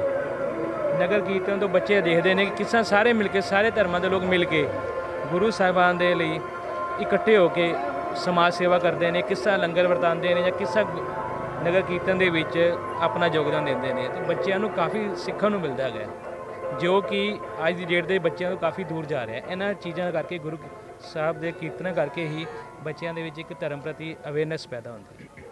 ਬਹੁਤ ਵਧੀਆ ਜੀ, ਬਹੁਤ ਵਧੀਆ, ਬਹੁਤ ਵਧੀਆ ਵੀਰ ਜੀ, ਬਹੁਤ ਵਧੀਆ। ਸਾਂਝ ਦਾ ਭਾਈਚਾਰੇ ਦਾ ਪ੍ਰਤੀਕ ਹੈ। ਧੰਨਵਾਦ ਜੀ। ਸਾਰੀ ਗੱਲਬਾਤ ਦੇ ਸਿੱਟੇ ਤੇ ਪਹੁੰਚ ਗਏ ਹਾਂ ਵੀ ਇਹੋ ਜਿਹੇ ਨਗਰ ਕੀਰਤਨ ਹੋਣੇ ਚਾਹੀਦੇ ਨੇ, ਔਰ ਇਹ ਨਗਰ ਕੀਰਤਨ ਬੱਚਿਆਂ ਲਈ ਲਾਹੇਵੰਦ ਨੇ, ਔਰ ਸਮਾਜ ਦੇ ਵਿੱਚ ਰਲ ਮਿਲ ਕੇ, ਜਿਵੇਂ ਹੁਣ ਹਿੰਦੂ ਵੀਰ ਸਾਡੇ ਲੱਗੇ ਨੇ, ਸਿੱਖ ਵੀਰ ਰਲ ਮਿਲ ਕੇ ਲੰਗਰ ਲਗਾ ਰਹੇ ਨੇ, ਮਤਲਬ ਇੱਕ ਤਰ੍ਹਾਂ ਦੀ ਇਹ ਸਬਰ ਸਾਂਝੀ ਵਾਲਤਾ ਦਾ ਪ੍ਰਤੀਕ ਬਣ ਗਏ ਪਿੰਡ ਦੇ ਵਿੱਚ, ਹੈ ਨਾ। ਇਹਦੇ ਜਿਹੜਾ ਭਿੰਨ ਭੇਦ ਆ ਉਹ ਖਤਮ ਹੁੰਦਾ ਜਾਂ ਘੱਟ ਹੁੰਦਾ, ਹੈ ਨਾ। ਆਪਾਂ ਇੱਕ ਦੂਜੇ ਇਕੱਠੇ ਹੋ ਕੇ ਚੱਲਦੇ ਹਾਂ, ਨਗਰ ਭੇਦ ਨਹੀਂ ਹੋਣੇ, ਸਭ ਇਕੱਠੇ ਹੋ ਰਹੇ ਆ। ਮਤਲਬ ਵਧੀਆ ਸਾਈਨ ਹੈ, ਇਹ ਵਧੀਆ ਸਾਈਨ ਹੈ। ਇਹੋ ਜਿਹੇ ਪ੍ਰੋਗਰਾਮ ਹੋਣੇ ਚਾਹੀਦੇ ਨੇ। ਤੋਂ ਇਹ ਗਿਆਨ ਦਾ ਪਤਾ ਲੱਗਦਾ, ਬੱਚਿਆਂ ਨੂੰ ਬਹੁਤ ਕੁਝ ਸਿੱਖਣ ਨੂੰ ਮਿਲਦਾ। ਸਿੱਖ ਤੋਂ ਇਹ ਸਿੱਟਾ ਸੀ ਅੱਜ ਇੱਥੋਂ ਇਹਨਾਂ ਨੂੰ ਵੀ ਕੱਲ੍ਹ ਨੂੰ ਪਤਾ ਲੱਗੇਗਾ ਕਿ ਅਸੀਂ ਸੇਵਾ ਕਿੱਦਾਂ ਕਰਨੀ ਹੈ, ਆਏਗੇ ਦੀ ਸੇਵਾ ਕਿੱਦਾਂ ਕਰਨੀ ਹੈ, ਘਰ 'ਚ ਕਿੱਦਾਂ ਰਹਿਣਾ ਹੈ, ਠੀਕ ਹੈ। ਤੋਂ ਅਸੀਂ ਇਸ ਅੱਜ ਦੀ ਇਹੀ ਸਿੱਟਾ ਕੱਢਦੇ ਹਾਂ ਵੀ ਇਹ ਸਾਂਝੀ ਵਾਲਤਾ ਪ੍ਰਤੀਕ ਨੇ, ਸਮਾਜ ਨੂੰ ਵਧੀਆ ਸੁਨੇਹਾ ਦਿੰਦੇ ਨੇ, ਸਮਾਜ ਵਿੱਚ ਏਕਤਾ ਪੈਦਾ ਕਰਦੇ ਨੇ, ਠੀਕ ਹੈ। ਇਹ ਸਿੱਟਾ ਇੱਥੋਂ ਕੱਢਿਆ, ਆਪਾਂ ਰਲ ਮਿਲ ਕੇ ਰਹਿਣਾ ਸਿਖਾਉਂਦੇ ਨੇ। ਧੰਨਵਾਦ ਤੁਹਾਡਾ ਸਾਰਿਆਂ ਦਾ, ਬਹੁਤ ਬਹੁਤ ਧੰਨਵਾਦ। ਵਾਹਿਗੁਰੂ ਜੀ ਕੀ ਫਤਿਹ। ਕੀਰਤਨ ਦੇ ਵਿੱਚ ਸ਼ਾਮਲ ਹੋ ਰਹੇ ਹਾਂ, ਜਿਵੇਂ ਆਪਾਂ ਨਗਰ ਕੀਰਤਨ ਵਿੱਚ ਅੱਜ ਸ਼ਾਮਲ ਹੋ ਰਹੇ ਹਾਂ ਨਾ, ਤੇ ਇਹ ਮਤਲਬ ਇਹਦਾ ਕੀ ਫਾਇਦਾ, ਕੀ ਨੁਕਸਾਨ ਹੈ, ਤੁਹਾਨੂੰ ਕੀ ਲੱਗਦਾ ਹੈ? ਸਾਨੂੰ ਇਹ ਕਿਸ ਲੈਵਲ ਤੇ, ਕਿਸ ਤਰ੍ਹਾਂ ਇਹ ਸਾਨੂੰ ਕਰਨੇ ਚਾਹੀਦੇ ਆ, ਇਹਦਾ ਸਾਨੂੰ ਕੀ ਫਾਇਦਾ ਹੋ ਰਿਹਾ? ਫਾਇਦਾ ਤਾਂ ਦੇਖੋ, ਦੇਖ ਕੇ ਬੱਚਿਆਂ ਨੂੰ ਪਤਾ ਲੱਗਦਾ ਹੈ, ਠੀਕ ਹੈ। ਝਾਂਕੀਆਂ ਕੱਢੀਆਂ ਜਾਂਦੀਆਂ ਨੇ ਕਈ, ਬਾਕੀ ਗੱਤਕਾ ਖੇਡਿਆ ਜਾਂਦਾ ਹੈ, ਬਹੁਤ ਕੁਛ ਹੈ। ਬੱਚਿਆਂ ਨੂੰ ਮਤਲਬ ਉਸ ਚੀਜ਼ ਦਾ ਪਤਾ ਲੱਗਦਾ, ਗੁਰੂ ਸਾਹਿਬਾਨਾਂ ਦੇ ਮਤਲਬ ਕਿ ਦੇਖ ਕੇ ਉਹਨਾਂ ਦੇ ਮਨ ਦੇ ਵਿੱਚ ਆਉਂਦਾ ਕਿ ਅਸੀਂ ਉਹਨਾਂ ਬਾਰੇ ਹੋਰ ਜਾਣੀਏ। ਠੀਕ ਹੈ, ਬਹੁਤ ਵਧੀਆ, ਬਹੁਤ ਵਧੀਆ। ਮਤਲਬ ਹੋਰ ਕੋਈ ਕਹਿਣਾ ਚਾਹੇਗਾ, ਕੁਝ ਕਹਿਣਾ ਚਾਹੇਗਾ? ਹੋਰ ਕਿਸੇ ਕੋਲ ਕੋਈ ਬਿਆਸ? ਵਾਹਿਗੁਰੂ ਖਾਲਸਾ, ਵਾਹਿਗੁਰੂ ਫਤਿਹ। ਸਾਰੇ ਸੰਗਤਾਂ ਧੰਨਤਾ ਦੇ ਯੋਗ ਹੋ, ਧੰਨ ਸ੍ਰੀ ਗੁਰੂ ਨਾਨਕ ਦੇਵ ਜੀ ਦੇ ਜੋ ਗੁਰਪੁਰਬ ਮਨਾਏ ਜਾ ਰਹੇ ਆ, ਉਹਨਾਂ ਦੇ ਸੰਬੰਧ ਵਿੱਚ ਅੱਜ ਇਹ ਨਗਰ ਕੀਰਤਨ ਦੇ ਆਯੋਜਨ 'ਚ ਤੁਸੀਂ ਹਾਜ਼ਰੀਆਂ ਭਰ ਰਹੇ ਹੋ। ਸੋ ਮੈਂ ਇੱਕ ਸਿੰਪਲ ਜਿਹਾ ਇੱਕ ਸਵਾਲ ਹੈ ਕਿ ਇਹ ਨਗਰ ਕੀਰਤਨ ਅਸੀਂ ਜੋ ਕਰ ਰਹੇ ਹਾਂ, ਅੱਜ ਤੋਂ ਨਹੀਂ, ਬਚਪਨ 'ਚ ਅਸੀਂ ਬੱਚੇ ਸੀ ਉਦੋਂ ਵੀ, ਸਾਡੇ ਮਾਪਿਓ ਵੀ ਜਦੋਂ ਸ਼ਾਇਦ ਬੱਚੇ ਹੋਣਗੇ ਉਦੋਂ ਤੋਂ ਇਹ ਚੱਲ ਰਹੇ ਨੇ। ਔਰ ਨਗਰ ਕੀਰਤਨ ਜਾਂ ਗੁਰਪੁਰਬ ਅਸੀਂ ਬੜੇ ਜੋਸ਼ ਨਾਲ, ਬੜੇ ਸ਼ਰਧਾ ਨਾਲ ਮਨਾਉਂਦੇ ਹਾਂ। ਸਾਨੂੰ ਕੀ ਲੱਗਦਾ ਹੈ ਕਿ ਸਾਨੂੰ, ਸਾਡੇ ਸਮਾਜ ਨੂੰ, ਸਾਡੇ ਬੱਚਿਆਂ ਨੂੰ, ਸਾਡੇ ਪਰਿਵਾਰਾਂ ਨੂੰ ਇਹਨਾਂ ਦਾ ਕਿੰਨਾ ਕੁ ਫਾਇਦਾ ਹੋ ਰਿਹਾ, ਤੇ ਕਿਸ ਤਰ੍ਹਾਂ ਅਸੀਂ ਇਹਨੂੰ ਅੱਗੇ ਅਸੀਂ ਕਰ ਸਕਦੇ ਹਾਂ। ਤੋਂ ਆਪਣੇ ਤੁਹਾਡੇ ਵਿਚਾਰ, ਜਿਹਨੂੰ ਆਪਾਂ ਕਹਿ ਸਕਦੇ ਹਾਂ ਇੰਡੀਪੈਂਡੈਂਟ ਵਿਊਜ਼, ਤੋਂ ਉਹ ਤੁਹਾਡੇ ਚਾਹੀਦੇ ਆ, ਜ਼ਰੂਰ ਦੱਸੋ। ਹਾਂਜੀ, ਨਗਰ ਕੀਰਤਨ ਦਾ ਫਾਇਦਾ ਤਾਂ ਬਹੁਤ ਹੈ ਜੀ। ਮਤਲਬ ਕਿ ਹਰ ਸਾਲ ਜਦੋਂ ਨਿਕਲਦਾ ਹੈ ਜੀ, ਅਤੇ ਵਿਰਾਸਤ ਨਾਲ ਜੋੜਦਾ ਬੰਦਾ, ਧਾਰਮਿਕ ਨਾਲ, ਸ਼ਖਸੀਅਤ ਨਾਲ ਜੋੜਦਾ ਹੈ। ਬਾਕੀ ਸਭ ਠੀਕ ਹੈ ਜੀ। ਠੀਕ ਹੈ ਵੀਰ ਜੀ, ਤੁਸੀਂ ਭੈਣ ਜੀ? ਹਾਂਜੀ ਸਰ, ਮੇਰਾ ਤਾਂ ਵਿਚਾਰ ਇਹ ਹੈ ਜੀ, ਇਹ ਪਰੰਪਰਾ ਚੱਲਦੀ ਹੀ ਰਹਿਣੀ ਚਾਹੀਦੀ ਆ, ਕਿਉਂਕਿ ਇਹਨਾਂ ਤੋਂ ਸਾਡੇ ਬੱਚੇ ਸਿੱਖਦੇ ਆ। ਜੇ ਅਸੀਂ ਇਸ ਪਰੰਪਰਾ 'ਚ ਅਸੀਂ ਇਸ ਸ਼ਾਮਲ ਨਹੀਂ ਹੋਵਾਂਗੇ ਤਾਂ ਸਾਡੇ ਬੱਚੇ ਸਭ ਕੁਝ ਭੁੱਲ ਜਾਣਗੇ। ਇਸ ਨੂੰ ਕਾਇਮ ਰੱਖਣ ਲਈ ਸਾਨੂੰ ਇਹੋ ਜਿਹੇ ਸਮਾਗਮ ਕਰਦੇ ਹੀ ਰਹਿਣਾ ਚਾਹੀਦਾ, ਕਿਉਂਕਿ ਸਾਡੇ ਬੱਚੇ ਵੀ ਇਸ ਨਾਲ ਜੁੜੇ ਰਹਿਣ। ਬਹੁਤ ਬਹੁਤ ਬਹੁਤ ਵਾਹਿਗੁਰੂ ਫਤਿਹ। ਦੱਸੋਗੇ ਭੈਣ ਜੀ ਤੁਸੀਂ? ਇਹਨਾਂ ਨੇ ਪੁੱਛਿਆ। ਹਾਂ ਬੇਟੇ, ਆਓ। ਹਾਂਜੀ, ਆਜੋ ਬੇਟੇ। ਕੁਝ ਨਗਰ ਕੀਰਤਨ ਕੱਢਣਾ ਤਾਂ ਆਪਣੇ ਸਨਾ ਬਹੁਤ ਜ਼ਰੂਰੀ ਆ, ਕਿਉਂਕਿ ਜਿਹੜੇ ਸਾਡੇ ਬੱਚੇ ਆ ਉਹਨਾਂ ਨੂੰ ਪਤਾ ਲੱਗਦਾ ਕਿ ਸਾਡੇ ਪਿੱਛੇ ਪਿਛੋਕੜ ਗੁਰੂ ਸਾਹਿਬ ਨੇ ਕੀ ਕੁਝ ਕੀਤਾ, ਕਿਸ ਤਰ੍ਹਾਂ ਦੀਆਂ ਜੰਗਾਂ ਲੜੀਆਂ, ਉਤਸ਼ਾਹ ਮਿਲਦਾ। ਬੱਚਿਆਂ ਦੇ ਵਿੱਚ ਖੁਸ਼ੀ ਵੀ ਆਉਂਦੀ ਆ। ਅਤੇ ਬਾਕੀ ਗੱਲ ਇਹ ਪ੍ਰਸ਼ਾਦ ਦੀ ਗੱਲ ਹੈਗੀ ਆ। ਪ੍ਰਸ਼ਾਦ ਚਲੋ ਦੁਨੀਆ ਦਿੰਦੀ ਆ, ਸਾਰੇ ਦਿੰਦੇ ਆ, ਪਰ ਜਿਹੜਾ ਨਾਮ ਦੇ ਨਾਲ ਰਚਣਾ ਬਹੁਤ ਜ਼ਰੂਰੀ ਆ। ਸਾਨੂੰ ਸੇਵਾ ਵੀ ਜ਼ਰੂਰੀ ਆ, ਨਾਮ ਵੀ ਬਹੁਤ ਜ਼ਰੂਰੀ ਆ। ਨਾਮ ਤੋਂ ਬਿਨਾਂ ਕੋਈ ਗਤੀ ਨਹੀਂ ਹੈਗੀ। ਠੀਕ ਹੈ, ਠੀਕ ਹੈ, ਧੰਨਵਾਦ ਵੀਰ ਜੀ। ਬੇਟੇ, ਕੁੜੀਆ ਤੁਸੀਂ ਆਓ, ਬੇਟੇ ਆਓ, ਕੁਝ ਬੋਲ ਦਿਓ। ਯੰਗ ਆ ਗਏ, ਆਓ ਤੁਸੀਂ, ਕਮਾਲ ਹੈ। ਪੜ੍ਹੇ ਲਿਖੇ ਬੱਚੇ ਹੋ ਤੁਸੀਂ, ਪੜ੍ਹੇ ਲਿਖੇ ਬੱਚੇ ਬੋਲੋ। ਕੋਈ ਗੱਲ ਨਹੀਂ, ਆ ਜਾ ਬੁੜੀ ਆ ਜਾ, ਚਲੋ ਆ ਬੁੜੀ ਆਓ। ਕੁਐਸਚਨ ਕੀ ਹੈ? ਪੁੱਛੋ ਦੁਬਾਰਾ ਪੁੱਛੋ ਜੀ ਕੋਈ ਹੋਰ। ਵਾਹਿਗੁਰੂ ਜੀ ਫਤਿਹ। ਧੰਨ ਸ਼੍ਰੀ ਗੁਰੂ ਨਾਨਕ ਸਾਹਿਬ ਜੀ ਦੇ ਗੁਰਪੁਰਬ ਮਨਾ ਰਹੇ ਹਾਂ। ਉਸੇ ਸੰਬੰਧ ਵਿੱਚ ਹੀ ਅੱਜ ਦੇ ਨਗਰ ਕੀਰਤਨ 'ਚ ਤੁਸੀਂ ਸੇਵਾ ਲੈ ਕੇ ਹਾਜ਼ਰ ਹੋ ਰਹੇ ਹੋ, ਤੋ ਤੁਹਾਨੂੰ ਮੁਬਾਰਕਾਂ ਸਾਰਿਆਂ ਨੂੰ ਬਹੁਤ ਬਹੁਤ। ਨਗਰ ਕੀਰਤਨ ਅਸੀਂ ਜਿਵੇਂ ਚੱਲ ਰਿਹਾ ਹੈ, ਤੋ ਅਸੀਂ ਤੁਹਾਡੇ ਵਿਊਜ਼ ਲੈਣੇ ਚਾਹੁੰਦੇ ਹਾਂ ਕਿ ਇਹ ਨਗਰ ਕੀਰਤਨ ਦਾ ਸਾਡੇ ਸਮਾਜ ਨੂੰ, ਸਾਡੀ ਕੌਮ ਨੂੰ, ਬੱਚਿਆਂ ਨੂੰ ਇਹਦਾ ਕੀ ਫਾਇਦਾ ਹੋ ਰਿਹਾ ਹੈ?